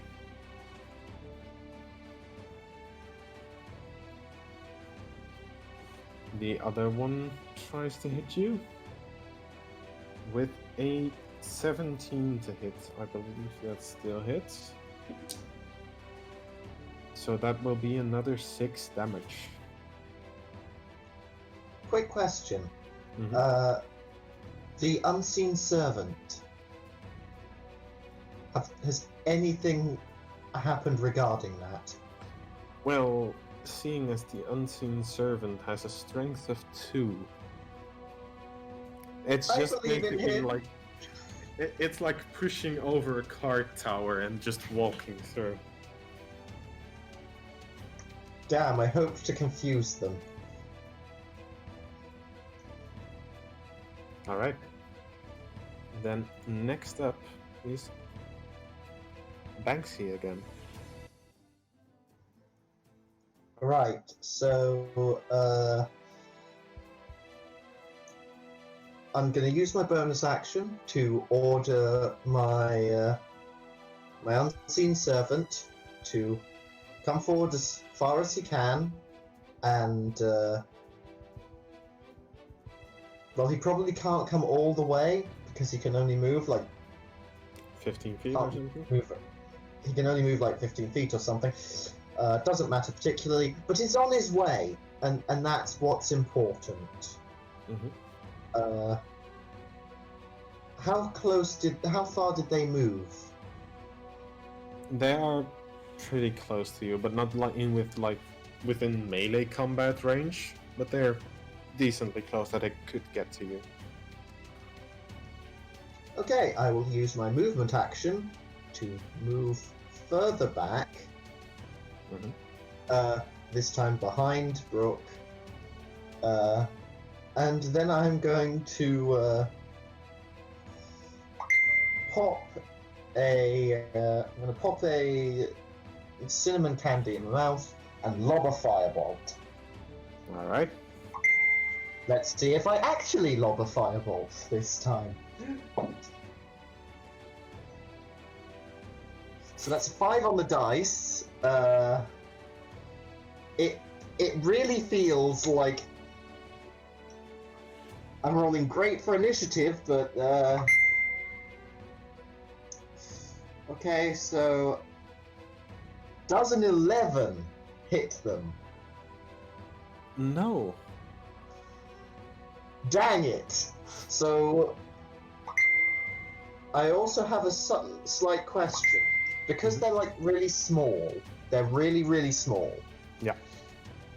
Would it be logical to say that my guy would be aiming the firebolt downwards? A little bit. So, yes. in Firebolt's flavor text, it says it ignites anything not worn or carried. Oh yeah, Would it you say... just hit the ground. It's not too bad for the environment. Okay, just checking. So, yeah, I am then going to just hide behind a tree and just say, "Oh, by Moradin's bronze buttocks, that's not gone well." And end my turn there. I'm Alright. trying.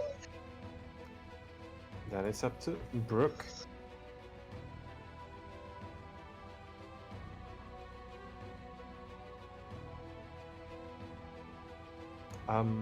I see you talking on stream, but I don't hear you.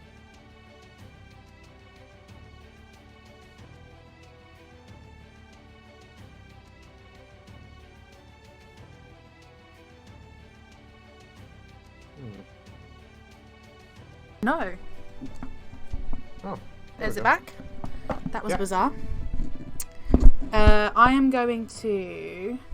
yeah, I'm going to move in front of Alora. Alright. So I'm standing in front of her. And then I'm going to do an arm strike. Alright. I am going to just straight punch one of them. Mhm. And then... The one you hit earlier with the dart, or the one that has been hit with the arrow? one with the dart. Alright. And because I haven't got any armor or anything, I can do that twice. Mm-hmm. So I can do 2 attacks. So the first one... Oh. The first one's a 9. So the first punch misses. Yep. Yep. Oh my gosh. The second punch misses. It's a 2. Alright. I am changing to my other dice. This is going well.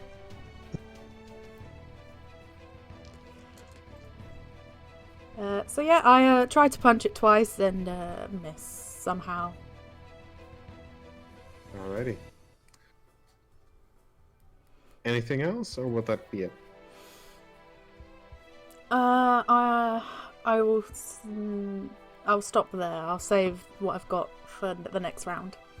Alright. Alora.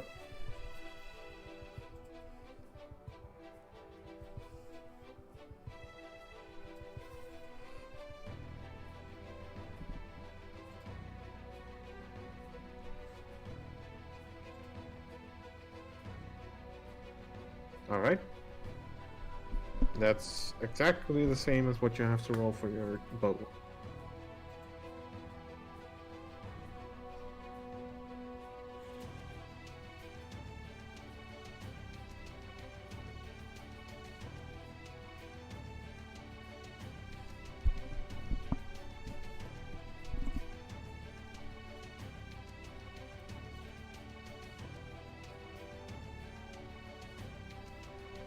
Yes. D20, sorry. D20 to hit, then the D6 for damage.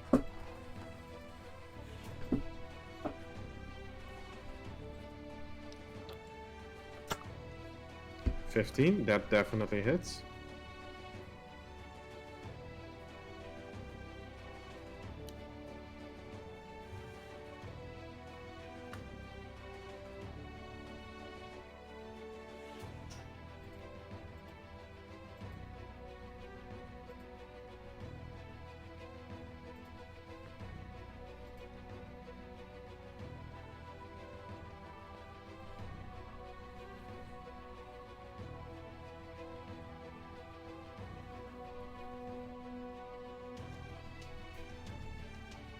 Nine.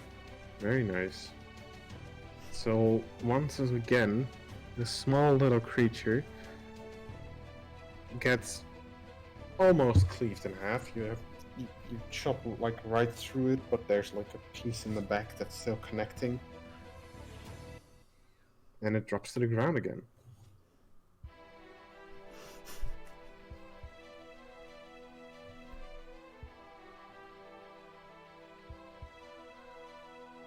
Well, you'll see on their turn. Speaking of which, it's their turn. And indeed, once Hooray. again, once again, it arises. It just grows it back together, stands up, and gets like ready to claw at Brook this time. Yep. Alright, they're both gonna try. That will be a 7 to hit. Nope. That definitely misses. And a 21 to hit Yep. with a whopping 3 damage. Woohoo. So he scratches you like, "Eh." Yep. I'm fine with it. Alright. Then it's up to Banksy again. Alright, I'm gonna bonus action order my unseen servant to come forwards. And if he can get up to them, I'd like him to just stand in front of them. And Banks is just gonna grit his teeth. Oh, you want help, do you? Oh, you want help. You want help, don't you? And he's just going to grab some Parma violets, pop them in his mouth, bite down. Sound and slumber, like sheep be led, sleep the sleep of the dead, and cast sleep. Targeting with the targeting area being over the 2 creatures, and if any of the party gets stuck in it, it's going to be Alora, because elves cannot be magically put to sleep. Alright.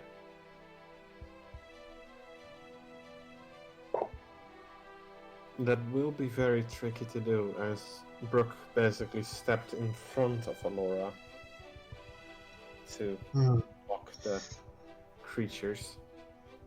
I'll see if I can get just both creatures. I'll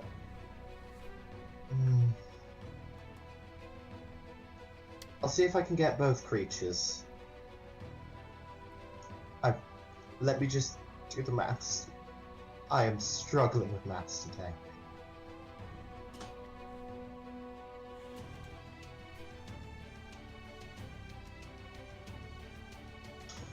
So I've got a pool of 21 HP with sleep. Alright. So you see the small, the one that's been almost cleaved through. You see it just fall over and into sleep. And the other one falls asleep as well. 27 did you say, right? 21. 21, alright.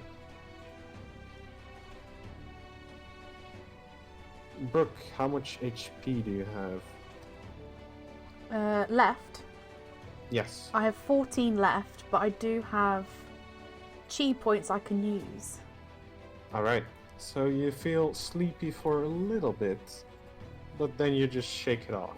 Okay. But both the little creatures are just dead asleep. Basically, imagine Star Wars and like the Empire. Right, we've got a minute. Yeah, basically.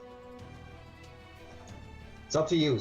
We can either peg it with the fella's corpse, or we can possibly fight them harder. I don't know. If they're asleep, are we going to get advantage? Since they're laying down and asleep, you will get advantage if you're standing right next to them. If you're shooting ranged attack at them, you will just get normal rolls. Okay.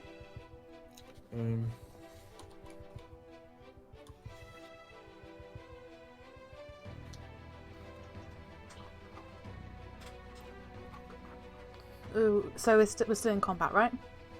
Mm-hmm. Okay. So I am going... Yeah. I end my turn and hide as best I can behind the both of them. Brook and Alora.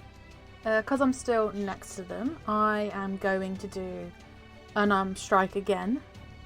So I get to do it twice. And I'm gonna try and stomp on them. Yeah. So the one that Ace has pretty much cut in half, I am going to try and stomp on. Alright.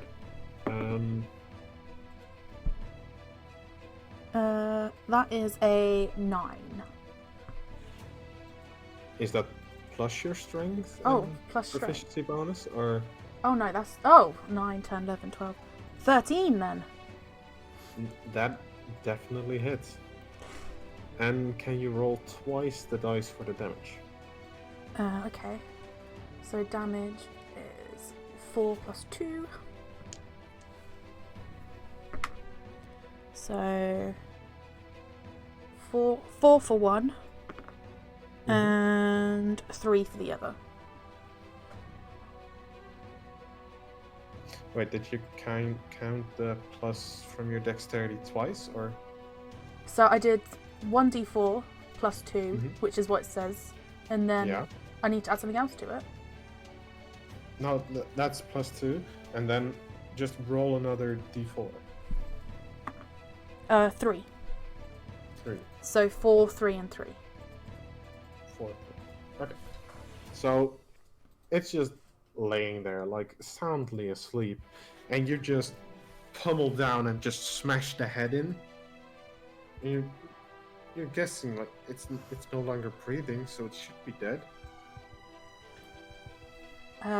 Okay. I'm then going to use my bonus action to do Flurry of Blows, which means I can do another... You can spend 1 chi point to do another 2 armed strikes. Mhm. So I'm going to do the exact same to the other one. All right. Oh no. 3. This won't hit. 4, 5, 6, 7. Remember, with advantage, so you have Oh, with advantage? roll twice and you pick the highest. Oh, straight 20. I love sleep. All right. Nat So 20. yeah, that's you basically double the dice you roll. Okay. So instead of 1d4, you roll 2d4 or d6.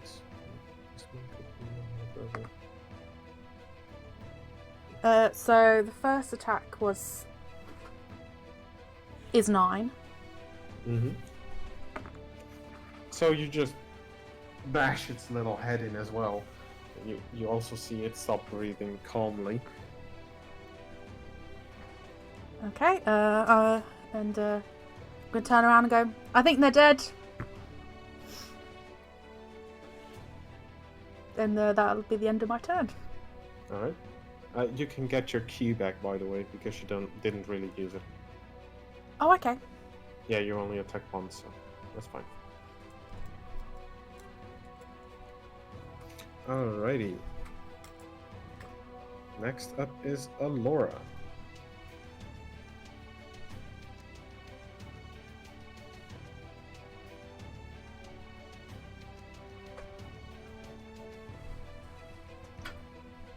Just to check, is there one of them still alive? No, they're all dead. I definitely think we should get out of here as soon as, well, dwarvenly possible in my case.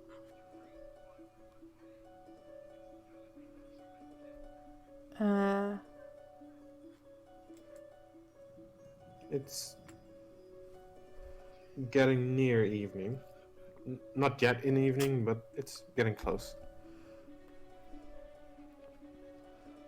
Dave's not carrying the corpse. Well, like I said, I have rope, so maybe we just tie the body up in rope and drag it back to the cart. Aye. We can put it in a bedroll so nothing else crawls out. Though I will be pocketing those mushrooms. Are we out of initiative now? No. Oh. Oh no! Alora! You've got your bedroll. You go tie it up.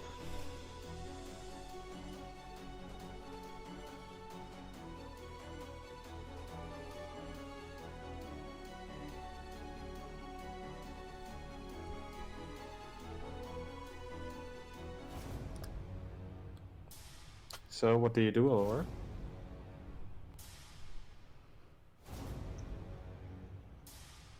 I say that if there's something else in there, I think we should probably set the corpse on fire. Little afire.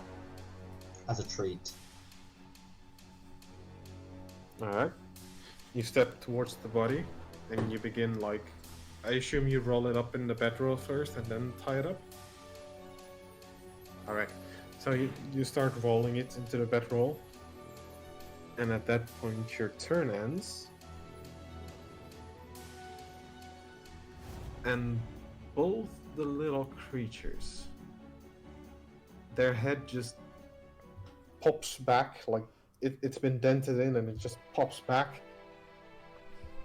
And they both stand up again. And they look around and see Brook still standing next to them. No. And they attack. No. Alright. First attack will be a 14 to hit. Nope. Next attack a 7. They are very determined on hitting.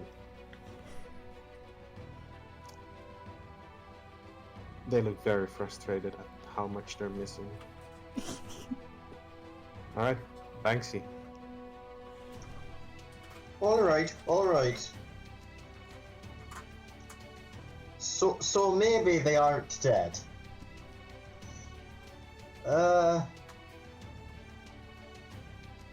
I used my bonus action, as I said, have my unseen servant stand in front of me, and I will use my action to dodge the side of my unseen servant, and I'm going to lob a firebolt at one of them. Alright.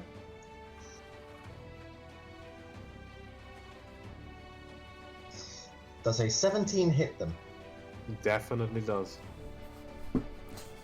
Yeah. 1 damage! Alright. Fantastic. I use my move action to start to run away with just a look of, why does this keep happening on my face? The body was kind of like repairing itself, but as soon as the fire hit it, that stopped. As soon as your fire hit it, it just stayed in the same bodily condition it was. Oh, I have an idea.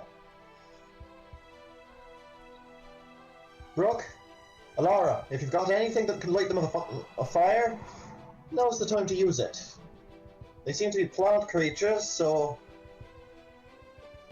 let's do our best to keep them warm, so to speak. And I end my turn there. Alright. Then it's Brook. Okay, can I don't know if I can do what I'm thinking of doing. I want to take my torch out my bag, set it alight, and throw it. You definitely can. For this, you are still next to them, so you can just hit them with it. Oh, okay. But for this, you don't add your dexterity and your proficiency, you just add your dexterity. Okay. So So you light your torch with your bonus action, and you swing it. 15. That hits. And is it just a D4? It is a 1d4 for the bludgeoning damage, and 1d4 for the fire damage.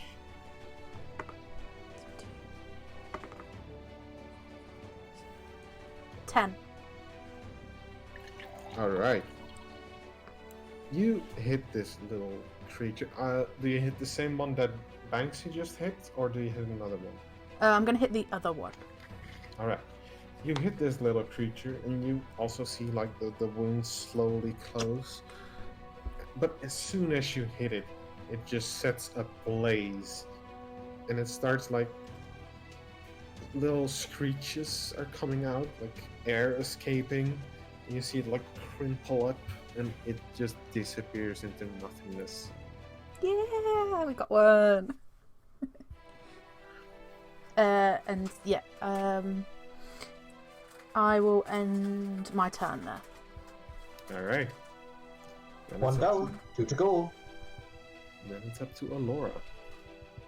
One more to go. There's only two. There were only two. I mean, oh yeah.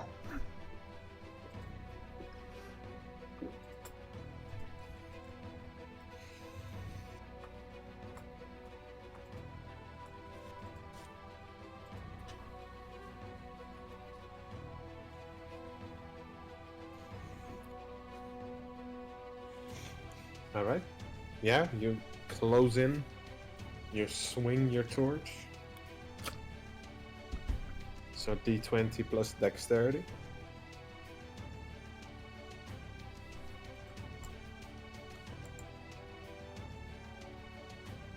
$11. You swing, but it has just tasted this fire coming from the little dwarf over there, and it just jumps out of the way, scared for its life.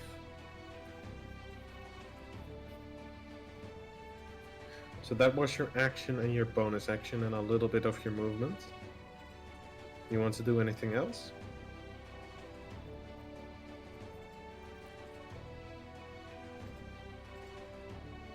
Alright.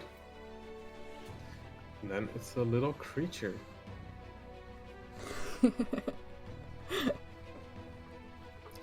And the little creature, normally, like, when it is going to attack, the wounds close up a little bit. But right now, it just isn't closing up. And it's looking very panicked at the moment. And it looks at the person that just slew one of its brethren.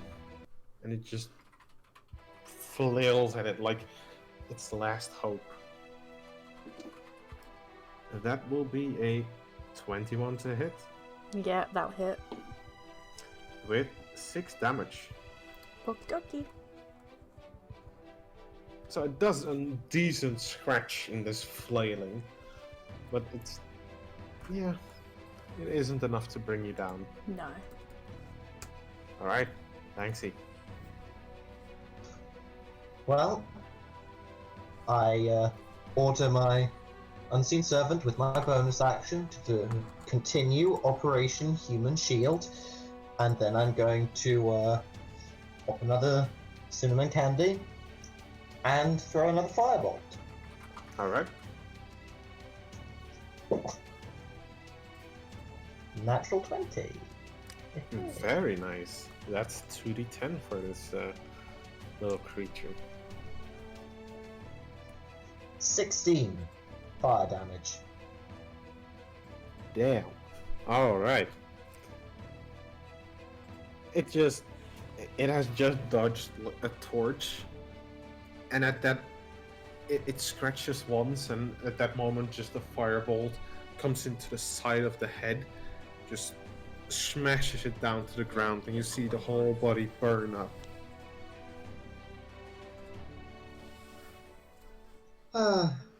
Like last night's burnt kindling.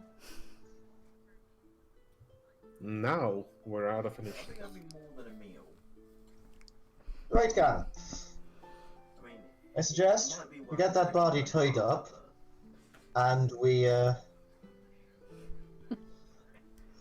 quite. I suggest we get the body tied up, and now we leave. Nice stage. We leave fast, I agree. very fast. Yes, we need to go. So I head over to Ace with my rope. to tell her we're gonna epic that first night.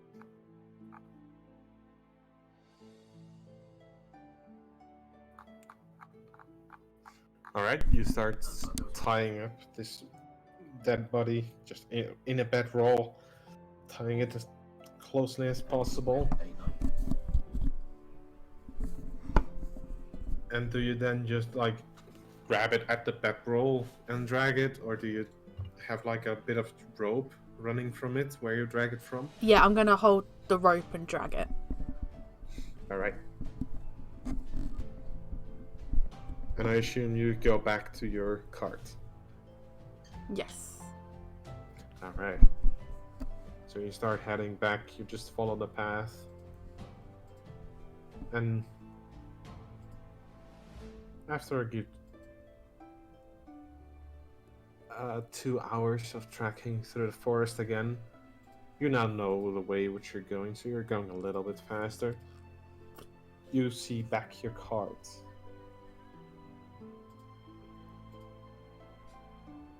And the horse is still alive. It's all standing there majestically.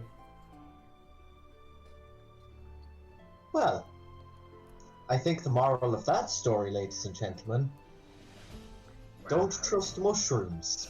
We have another chest. Banksy, do you want to cut off the mushrooms before we leave? You know what? I'll cut them off. I use Mage Hand to pluck out the mushrooms from the corpse. Yes, that's me. Alright. Yeah, you pluck out all of the mushrooms from the corpse. Do you... Oh, you used Mage Hand. So you just drop them on the ground? How chest works. I won't drop them on the ground. I will, I bought some bottles and jars and stuff. I can probably fit them in there. Oh, definitely. Yeah. And I just make sure they're all jarred up so that whatever spores or anything won't... Mm-hmm. Alright. Once he's finished, I'm gonna sort of lift the body onto the cart and hop on the cart.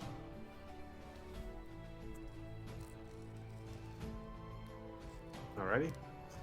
You all hop on the cart. I assume Alora is taking the reins again. Yeah, I am. And you all head back to the town. On a peaceful ride. You travel for Thank 3 goodness. hours. And slowly the lights of the city, the town, come back into sight. And you're back in civilization. That's not the plan. For how much civilized a small town is.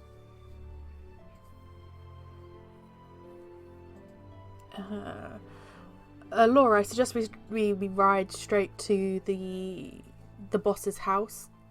Can we ride the cart through the streets, or do we have to? Oh yeah, definitely. These streets are made for carts. They're not stone or anything. It's just a mud road running right between some houses, and that's about the whole town.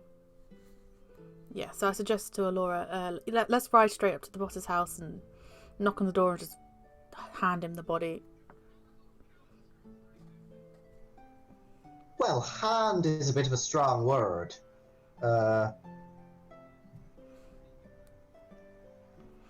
Actually, no. Hand is good enough. Yeah, I agree with Alora. Banksy, you can explain the situation. Oh, gee, thanks. He Hello, sir. he seems to like you. You cleaned his house for him. True. Though I can't imagine he'll be too happy with the corpse. It'll be fine. I've sold worse.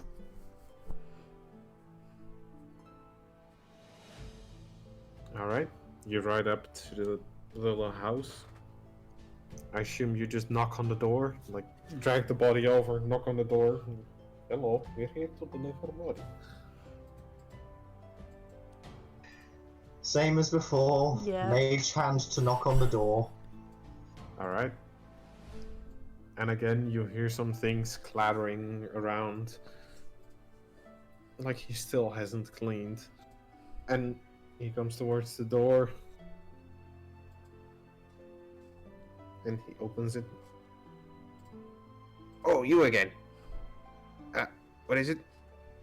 Oh, And I greet him with a somber expression. Well, you know that chap you sent us out to find, who was wandering the forest for 3 whole days, 4 whole days in fact, when the forest was only 3 hours away? Well, I'm terribly sorry, but it seems like he wasn't wandering the forest for 4 days. It seems like he was wandering it for 1. And, well, some strange forest creatures erupted from his body. Erupted out of him. And it was all we could do to dispatch them, lest they cheapen the memory of this young man who so desperately wanted to make something of himself. We managed to bring him back in one piece, and out of respect to the dead, we covered him and ensured that his remains weren't any more tarnished by the forest. He just motions like a get-in motion. I head in, and I'll drag the body in behind, I guess, if we're going in. Yeah, he points towards. It's like a dinner table. Just lay it there. I drop the poor boy on the table. Alright. And he walks towards his drawer. Well, as promised. 60 gold. Minus that funeral fee, which is 6 gold, so 54 gold for all of you. Aye. Might I ask, sir, was the young lad known to you? Not really. He just moved in town. He was trying to prove himself for one of the young lasses, but it's a shame. Do you It's know? always a shame when young people die. Do you know if he lived alone? I would like to give condolences to the family if he had a family. Oh, he stayed at the inn. He was as alone as someone can get. I don't know his backstory really. I hadn't had much time to talk to him, obviously. Okay. We did our best with the body. You may just need someone to sew up his stomach before you send him on his way. And then I'm just sort of slowly gonna back up, slowly back away. All right.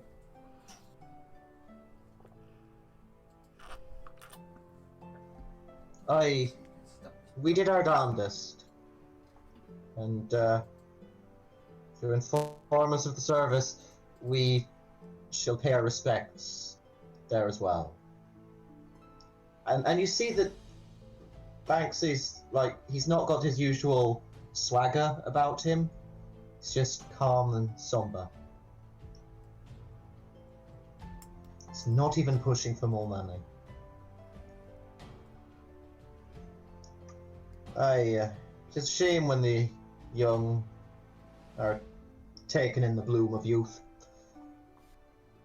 But if it is any consolation, he perished making something of himself, and his memory shall live on with us. So, in a way, he did what he wanted. That he will. In a way, he did what he wanted. He proved himself. And he may not have been here long, but he certainly made an impression. Hopefully, the young man and his family, well, hopefully there's some way that they can be let know. I'll try my best. I'll ask around every town around to find the family of this poor lad.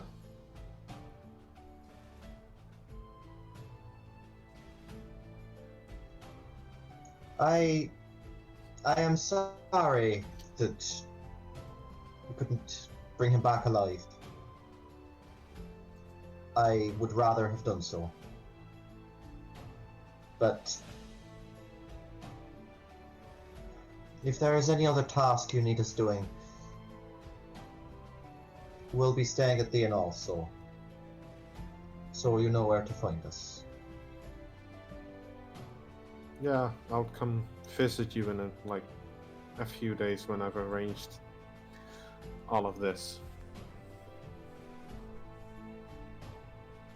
Brook's gonna just thank him for his hospitality and gesture to Banksy that we should probably head out. Aye, we should leave you be. Come along. And Banksy leaves. And Brook follows as well. She leaves. Alright? Well, if there's any good that came out of that young man's death, well, at least we have something to sell to Flump now.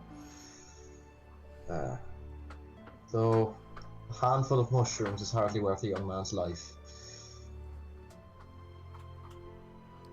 Maybe in this garden, forest, farm we're going to make, we can have a special memorial place for Joseph to honour his memory. Aye. It makes me think of my son back home.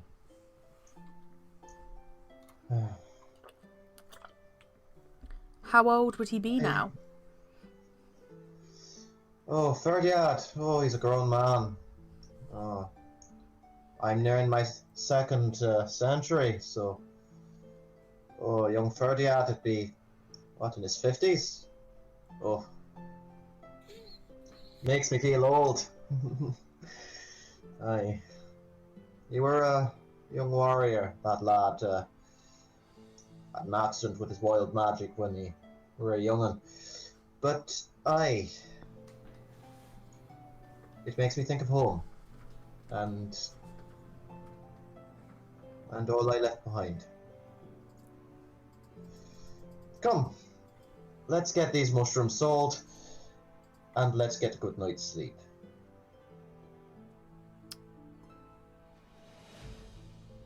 Brook just nods and follows silently behind.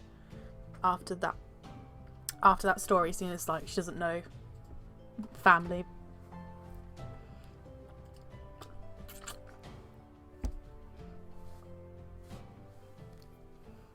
Yeah, you all head back to the inn. You go back to your room. You have a nice sleep. The next morning, you wake up.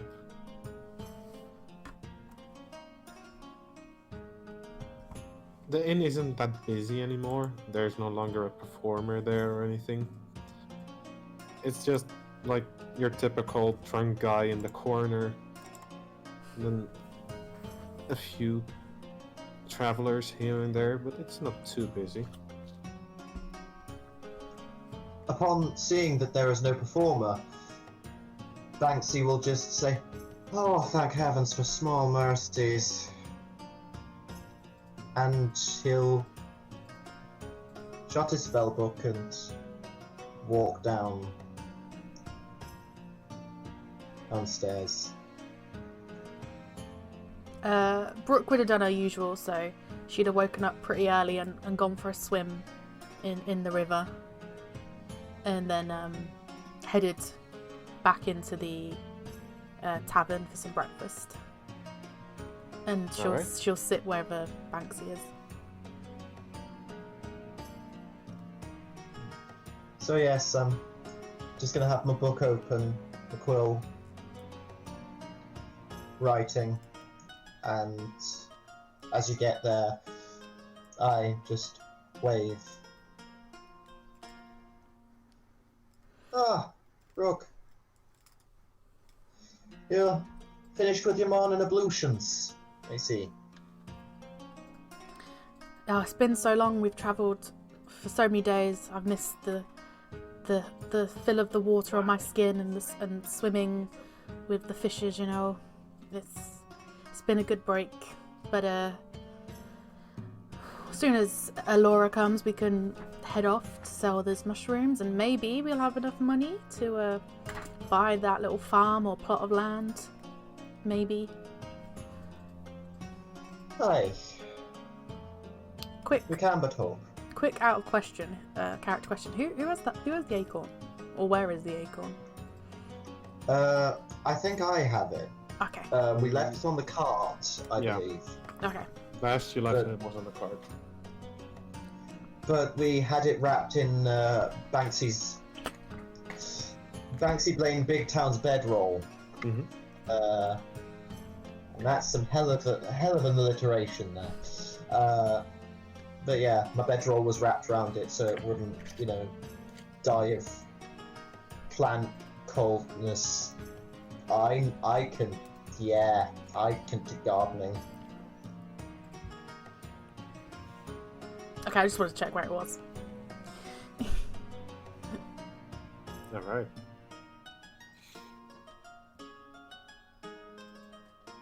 So we all had to flump after Alora emerges from their room.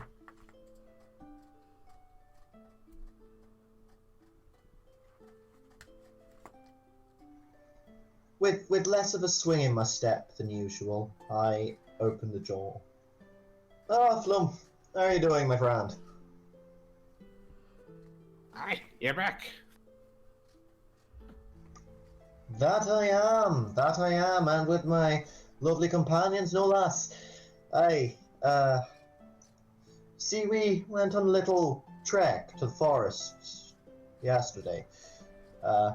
Nice evening stroll, if your idea of nice is being gored to death by tiny tree people. Don't worry, we turned them into kindling. But, we've got these mushrooms, which you might want to take a look at. I pop the mushrooms in the jars on the counter. I probably wouldn't touch them with your hands. We're pretty sure they're some kind of toxic poison mushrooms. Yeah, he just looks at them for a few seconds and then... I reckon you burned those. That was hard. Those are not fun. Those are definitely not fun. Those will... Don't touch them. Just pour them out. Burn them. On a fire. A pyre. Anything that's hot. I have a fireplace back in my room. We can burn it there if you want. This is not stuff you want to mess around with. No chance of you buying them, then? I'd be crazy. I mean, I am crazy, but I'd be crazier. Ah. Well. You sure? Because I reckon them in the jar would make a really nice decorative piece. Oh yes, decorative piece. Then it drops a bit. A few spores come out. And fucking turn into one of those monsters. It's not fun. I have a family. I think maybe we should do as he says and destroy them. Well, he is the expert, I guess.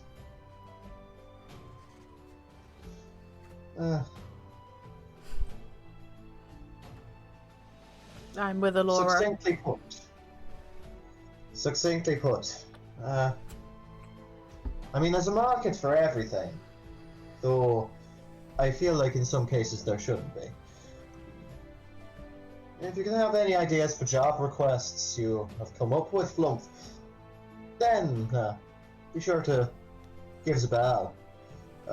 We'll just be doing some waste disposal. I gather up the mushrooms and then head out to the shop. Thank you, Flump, for your time again, and sorry about the mushrooms. And Brook's gonna walk out the shop. All right. Have a nice evening. You too. And you walk out, and it's like, oh, the sun has just risen. Yeah, I'm not gonna question it. I'm just gonna thank him and walk out.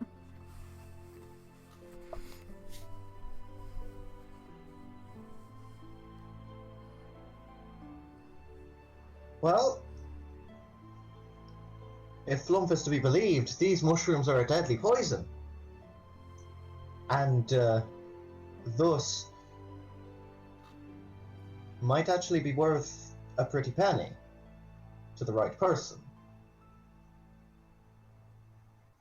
If we ever do meet that right person, though, I wouldn't want to eat anything they prepared for us.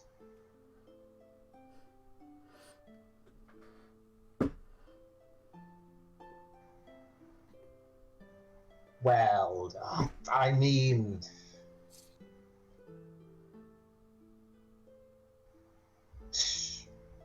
Not business-minded. But they could Very be well. they could be useful if we get attacked. We could throw them at our enemies. I feel like I see Alora's point. With spores, they tend to be carried on the air and such. Something nasty happened with part of one of the outer colonies my former Dwargar fort had. Some myconids moved in, and most of the myconids themselves were harmless. They just, there are so many mushroom people. It was not a laugh. That said, if we find somewhere open, I can dump them out with my mage hand, and then just burn them with a firebolt or so.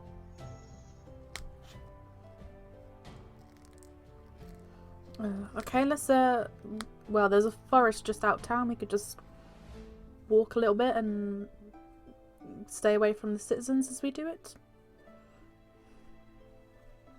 Aye, that we could do. Right. Like, right outside of towns, there are also just open fields full of, like, some are full of animals, some are full of crops. You can probably drop it, like, in the middle of one of those and just set fire to it. Yeah. I'm in favor of doing that. Yeah.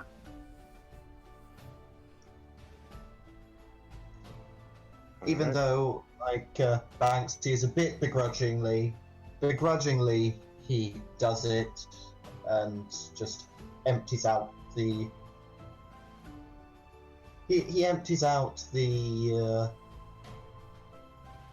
bottles and has... he delivers touch spells, prestidigitation, through Cranberry, as Cranberry just pecks at the bottles to clean them after the mushrooms have been in them.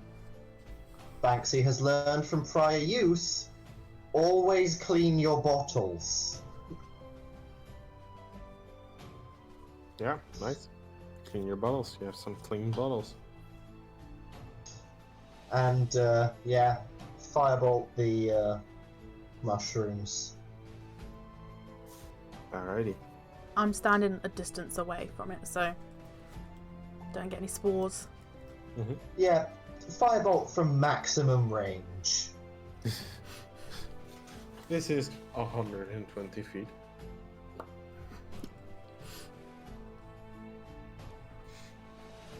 Right, well, that's our first errand run, and the bottle's all cleaned out. So, as I see it, we've got. Oh, that reminds me. Banksy then takes out 18 gold for Alora and 18 gold for Brook and hands them. Our spoils from our little excursion yesterday. Should have pressed him for more, but what can you do? We could have offered to do the funeral for him. We could cremate him and everything. Nah. Anyway, here's our...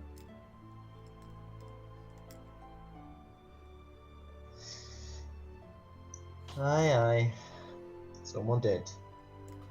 But I didn't get where I am today, which is fairly damning, by being stuck on the past. We have to move on, like that young fella was, although he did eventually move on to somewhere quite bad. Oh, Alora, you have slept a night, so you had a long rest, which means you have all your health back, all your spells back, all your everything.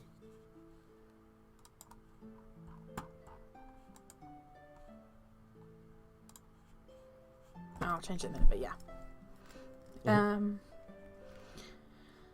Well, seeing as the watchman doesn't have any jobs for us for a few days, why don't we find someone in town to talk to about how much land costs? Aye. That was our goal. And now that we have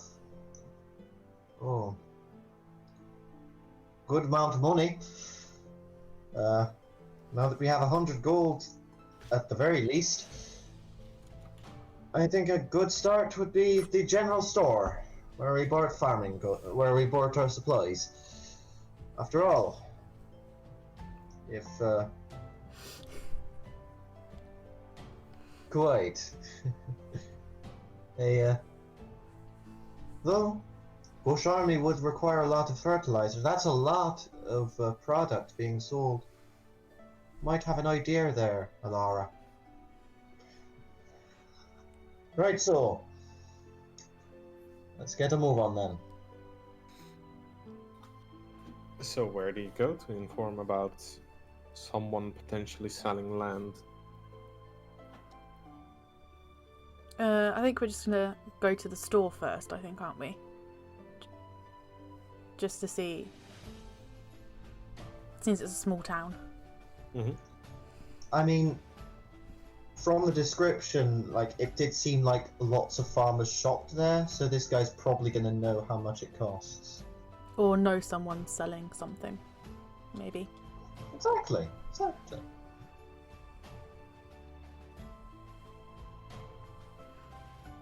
Yeah, you walk into the shop, you ask your question, and the shopkeep basically points you towards if you want a specific piece of ground, like in a specific place, you need to go to the village elder. Otherwise, you can just go to a farmer and you can probably buy it. Thank you for the information, sir. We will, well, if we get a piece of land, we'll be in need of your services quite often. Thank you. He has a big smile at the sound of that. I suggest maybe going to the village elder. We want some private, really. Away from, well, I guess prying eyes if you guys don't want to share the acorn. And also somewhere big enough to grow the acorn. You're right, Laura. The acorn has grown, like, a little bit. It's now, like... Wait, can I actually show this? Yeah, like this big. It's Well, getting decent it's sized. it's not that we don't want to share the acorn. It's just that we want to make sure that it's good and healthy and durable and, you know, marketable so that we can, you know, safely show it to others and share its natural beauty. Oh, Laura, your jokes are so funny. Aye, that they are. Funny jokes. Well, we've talked to the head of the Garda. We've talked to the alchemist. We've talked to the innkeeper, so I say we've made a few friends in this town, so wherever this village elder is, then should be in good with them. Brook's gonna quickly turn around, stick her head back through the shop door, and just ask where the where the village elder lives. Oh, it's just right in the middle of the street, really. Like the third house down if you go on your left. Thank you again, sir. Thank you. And she pops back out and goes, 3 doors down, over there. And sort of gestures Banksy to go first again. Resourceful, Brook. Resourceful. Right. Same deal as before. Let's hope this time we don't end with ferrying a corpse back. I summon up a mage hand and knock on the door, breathing in with mild trepidation, and then breathing out, just moving my hand over my face, leaving a smile in its place. Alright. You knock on the door, and you hear some shuffling, and then opening the door is standing there a small little halfling, and he's old. He's like ancient. And he just looks up at you. Yes? Hello there, sir. Might I introduce myself? My name is Banksy, Blaine, Bigtown, purveyor of fine curatives and decoctions. I'm sorry, I don't buy things at the door. And he starts to close the door. I move the mage hand to just see if it can hold open the door. No, sir, we are not here to be selling. We are in fact here to be buying. There is a small matter of a plot of land that we could purchase, perhaps. And we've been told that you are the fella to talk to, being the head honcho here. Why would you want to buy a hand? Land, my friend, land. Oh, got it. Land. I have some of that. What do you want? I just turned back. You should have really planned ahead this. We're looking to purchase some of the land. Some are secluded, some are private, for our little, for our personal use. Somewhere that's not often visited. Maybe somewhere near one of the forests. Somewhere near one of the forests, somewhere secluded. Very nice. I'm gonna elbow Ace as she says secret area. I'm like, shut up. Just like... Alright. You see him like starting to think a little bit. Well, there is like this big bend in the river. By a river and would be there's great. some hills in front of it. So that would be secluded if you want to live a quiet life. I mean, the town is pretty quiet, but that's really quiet.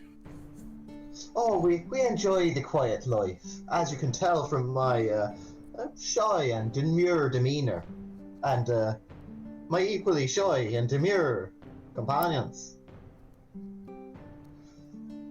Banksy Blaine has this rictus grin on his face like a salesman throughout the whole time he's talking. So I was wondering how much that little patch of land next to the hills in the bend in the river would cost. How much would that cost us? To set up a little claim, after all. We'd be harming nobody, wouldn't be taking too much skin off your back, would we know? Yeah, I mean, we can't really farm there since, you know, traveling over the hills, it's annoying. There can be things in the hills that's annoying.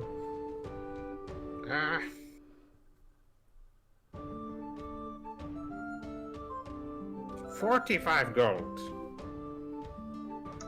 Oh, but a secluded piece of land, not really bothering anyone. I mean, 40 gold should most definitely be enough for that, I'd say. 40 gold, yes.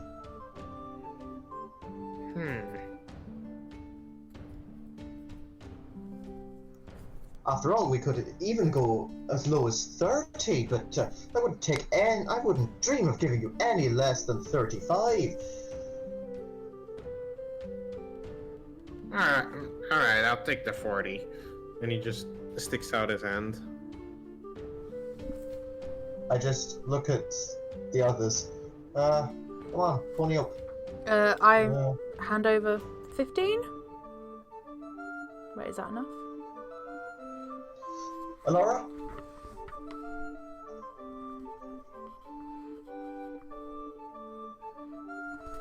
And I pay the remainder.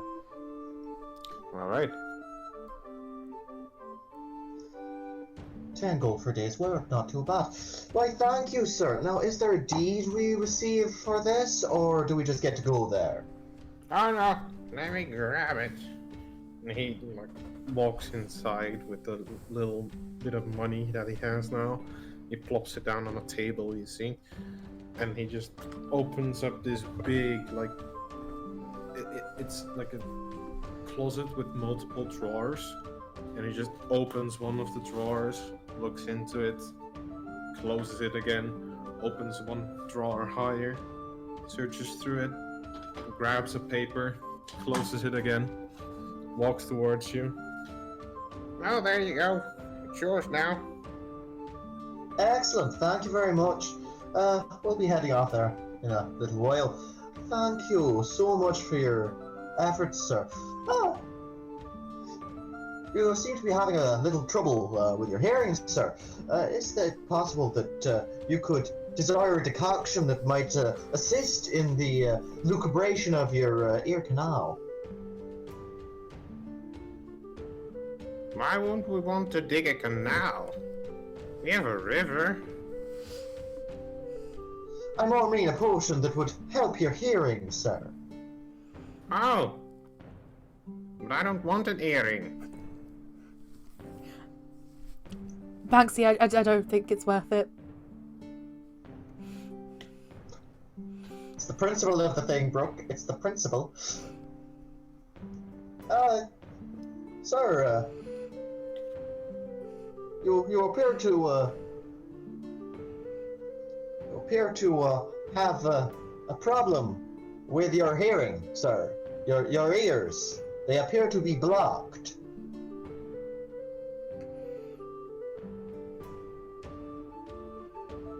I don't think you get. I was just acting as if I was deaf, so you. Okay, just go. Well, at least now I know that he was doing it on purpose. I'd have been a little miffed if he was, just obstinate. I suggest we use some of our gold to fill up the cart with shovels and, garden stuff before we head out to our little spot of land. A shovel is always handy. But let's keep the deed in a safe place. I open my spell book and I slot the deed in the cover. Keep it safe, boy. And the awakened spell books just snap shut. Alright. Oh, you have a shovel? Oh. Oh, well, Alora. Oh, well, I guess we don't need to go back to the shop anymore then, if you've got a shovel. We could probably head there now to bury the acorn.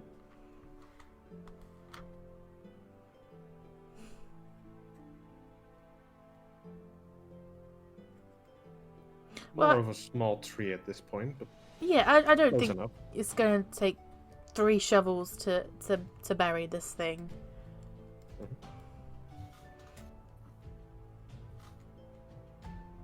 So you all just head over?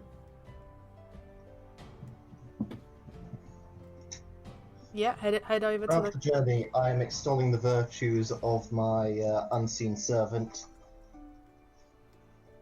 and how useful he will be during the digging process. So are we just hopping to the cart and riding over, or is it like walking distance? You can walk, you can drive with the cart. The cart is definitely faster.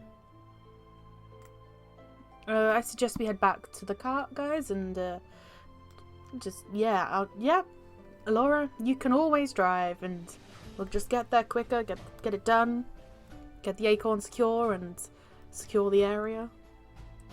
Go for a swim, you know. You're just glad to avoid the river, aren't you? Oh, I am. If we could set up a little shack, you know, to live in, and it seems perfect for me. Again with your jokes, Alora. A bush army. It's not going to happen. I mean, we could make a small community there, after all.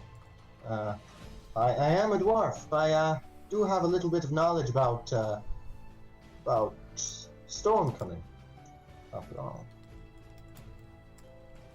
Well, first things first is reaching the destination and planting this acorn tree thing.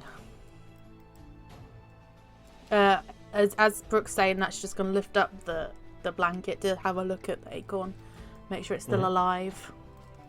Oh, it's definitely still alive. I'm growing. She's going to go, we should probably hurry up before we're going to need more shovels. Right now we could have one, will be fine, but we should probably hurry. I'm starting to think that this might get a little out of hand, so to speak, unless we ensure it's safely locked down. Alright. You all head over. It takes roughly 20 minutes to ride there. It's not that far away. But it's as soon as you cross over the hills, you can no longer see the town at all. And you're just basically in a closed-off area with one side there's the hills and the other side there's the river.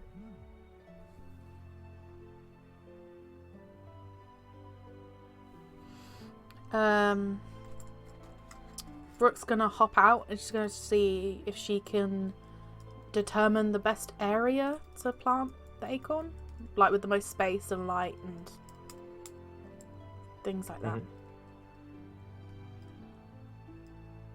So you Whilst just look Brook is around. doing that, I'm just going to ritual cast Unseen Servant to ensure that he's got his time to shine.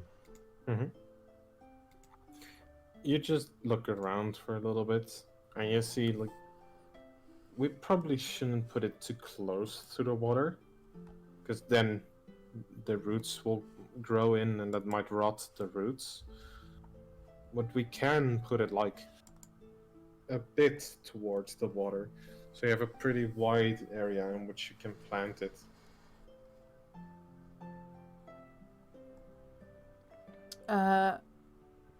Brooke's just gonna turn to Alora and be like, do you want to dig the hole, or shall I dig the hole? If you want me to do it, just hand me the shovel and I'll start digging.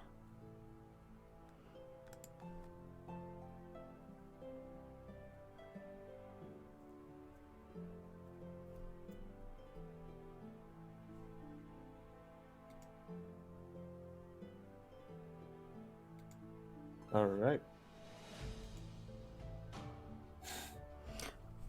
Yeah, or Banks, you could dig it, definitely. I feel like I have other needs. Kevin, I get the unseen servant to begin digging. This counts as me doing it. It's my magic. So,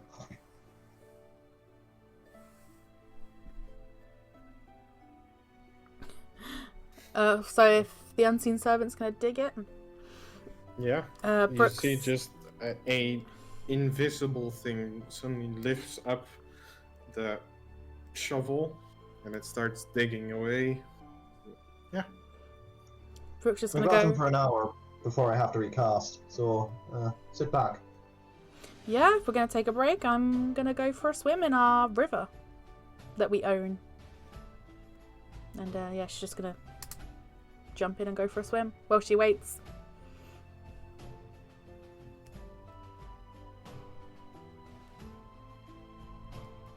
All right. It'll be a pity to get rid of the pot, so it is. I supervise the digging of the hole, every so often providing Kevin with moral support. All right. It takes a little bit, like 15 minutes before the hole is dug, but it's big enough that you can put in the acorn right now.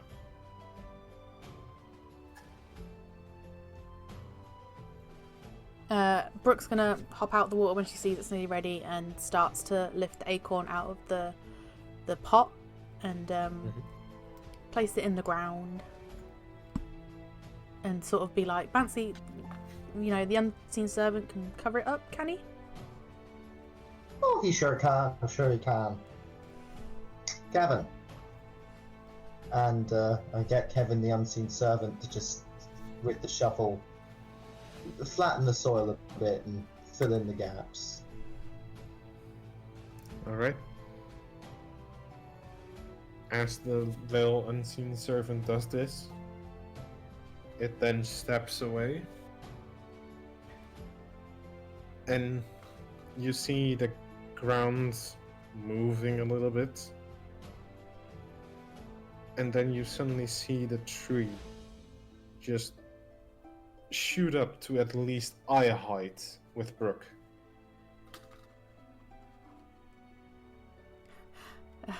I agree, Alora. That's one tall tree at the minute.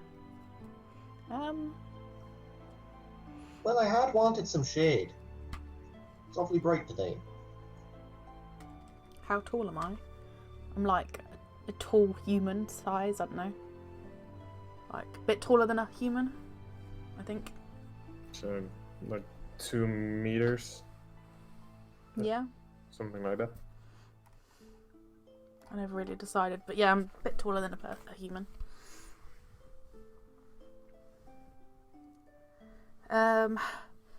Banksy, if we're going to be doing jobs and things, is there any way you can make the tree invisible with your magics? Well, I could probably, with a little work, make it... Look, I'm not gonna lie to you, no, I can't make it invisible. It's a really big tree. But I could research how. And that's something I could work on. If I study it a little more, maybe I'll learn how it generated the illusion in the other forest.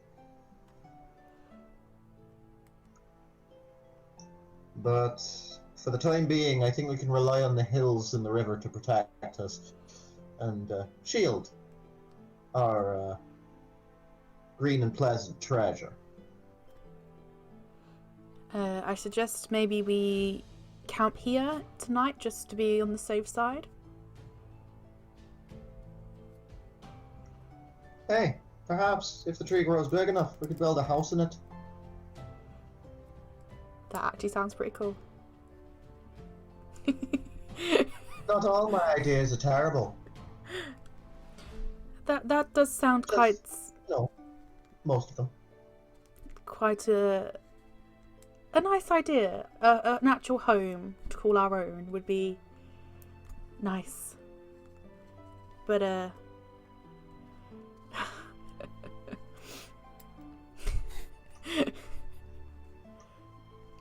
I'll give you that one, but to be fair, I'm aware of what I am, and I'm honest with myself.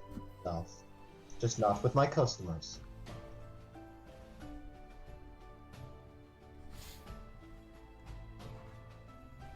Brook starts to get out the camp stuff and the bedrolls and start setting up. Alright.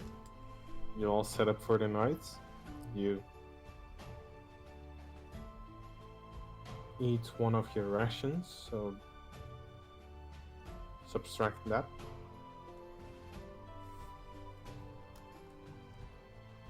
Oh, I assumed you took off the bedroll from the corpse.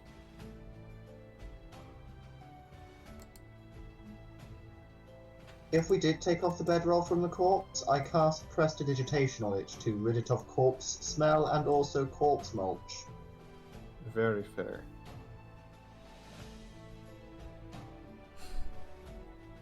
Alright. So you all set up I for the sent night? Kevin to work fishing. You know, for the remainder of his hour, he gets some leisure time. Mm-hmm. So you fish. I assume Brook goes back to swimming. Yeah. Alright. What does Alora do in the meanwhile?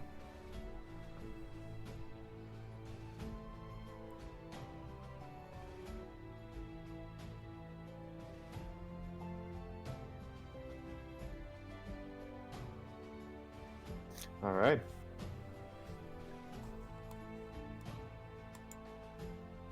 When you all come back to the camp, well, Brook and Banksy,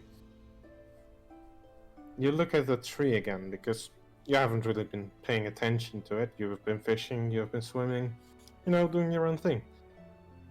And it's grown like at least another 40 centimeter on top of it in the little time you were away.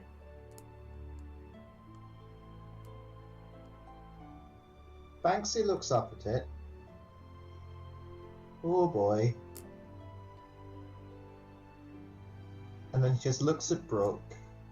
I feel like this is going to get to be a very big problem. Maybe we should finally actually discuss what we are going In to a very do. literal sense. Maybe we should discuss what we're actually going to do with the tree, because it looks like we don't have long before it's fully grown and magical. Or at least have all its power. Right. Well, there's no bushes, Alora. I don't know how the bushman came to be, but there's no bushes yet. I think I have an idea. Is it a good I idea? think- Have you thought your I idea didn't say through? that. Have you thought it through? I've given it a little more thought than most of my ideas, which, you know, is charitable at best. Okay, we've got nothing else to do. Tell us, what's your idea? I've been thinking on... I haven't given it thought. I've been thinking on what gave the other tree its camouflage. There's a lot of forests around here, you'll have noticed. Well, what we could do is we could create another one. Using the magic of the tree, we could probably create another forest, and then that would act as natural camouflage for the seed. I think that if we manage to connect the seeds that we plant, the seedlings, to the root system of the magical tree, it might be able to share some of its natural inborn ability to supernaturally grow fast. So that's as close to an idea as I've got so far. If we build ourselves up a little forest, then we could probably build ourselves a little. Well, if not a bush army, we'd have a stepped one.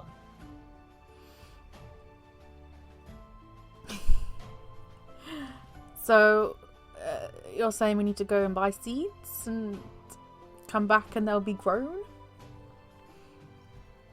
Seeds would take too long, plus they wouldn't have a root system. No. I believe that what we can do is instead take advantage of nature's bounty. And we borrow a few saplings. After all, it's a shame to waste that lovely pot that Laura made. So you're suggesting we go to a forest, steal some baby trees and plant them here? Relocate some trees. After all, this area is barren compared to the others. We can simply expand the forest in order to give our trees some friends and possibly create a larger forest of supernaturally growing trees so we can make a fortune off of lumber. But, you know, baby steps. Well, as long as we're not harming the ecosystem of the other forests by stealing trees or relocating a tree, I guess it could work. Possibly. Plus, it'd be exercise for the horse. It wouldn't be harming the ecosystem. You know, just doing some landscape gardening. Or gardening the landscape. Well, I suggest we wait till tomorrow to start relocating. Ah, yes. Tomorrow's problems, tomorrow's me. Besides, hopefully by then the tree's got magical camouflage or something. Let's hope. I'd say that we have until it gets taller than the hills. That's when people will start noticing and start coming here. Up until then, well, my guess is as good as yours.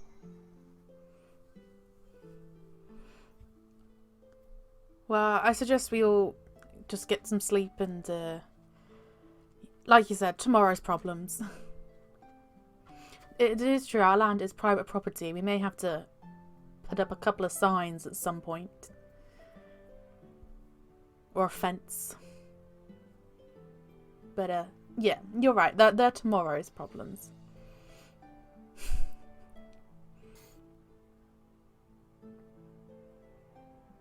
So you all head to bed? Yeah. Well, I do anyway. I head to Alright. bed after looking through a few of the herb books, and then I close the book and I start writing a letter in Dwarven. Then I just scrunch it up, turn to Kevin, tell him to eat it, and then I'll go to bed. Alright. And as you all drift off into sleep, we'll pick up in the morning next time. Yeah. Sounds good to me. Alright. Ugh. Everyone good? Yeah. Yeah. Well, thank you guys for being here. Okay. That was an interesting session. Looks like Ace is going to be getting this bush army at some point. Soon. We're going to be living in the tree with a bush army below us. Oh, it'd be fun. So natural, I tell you, a dwarf living in the sky. This is some elfish housing? Bah.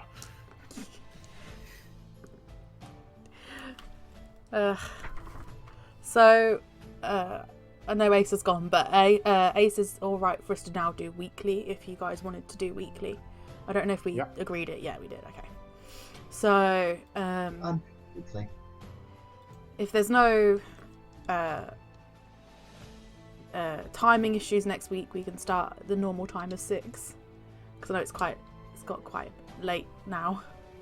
Starting later. Yeah, but... I should have no other thing that day, so. Yeah. 18th. Let me write that down. So I don't forget. But yeah, thank you guys for being here. I'm gonna hop over to the other screen and I'll end up muting myself just to say bye to chat. But if you guys want to say bye to chat, you could say bye to chat. Ta-ra!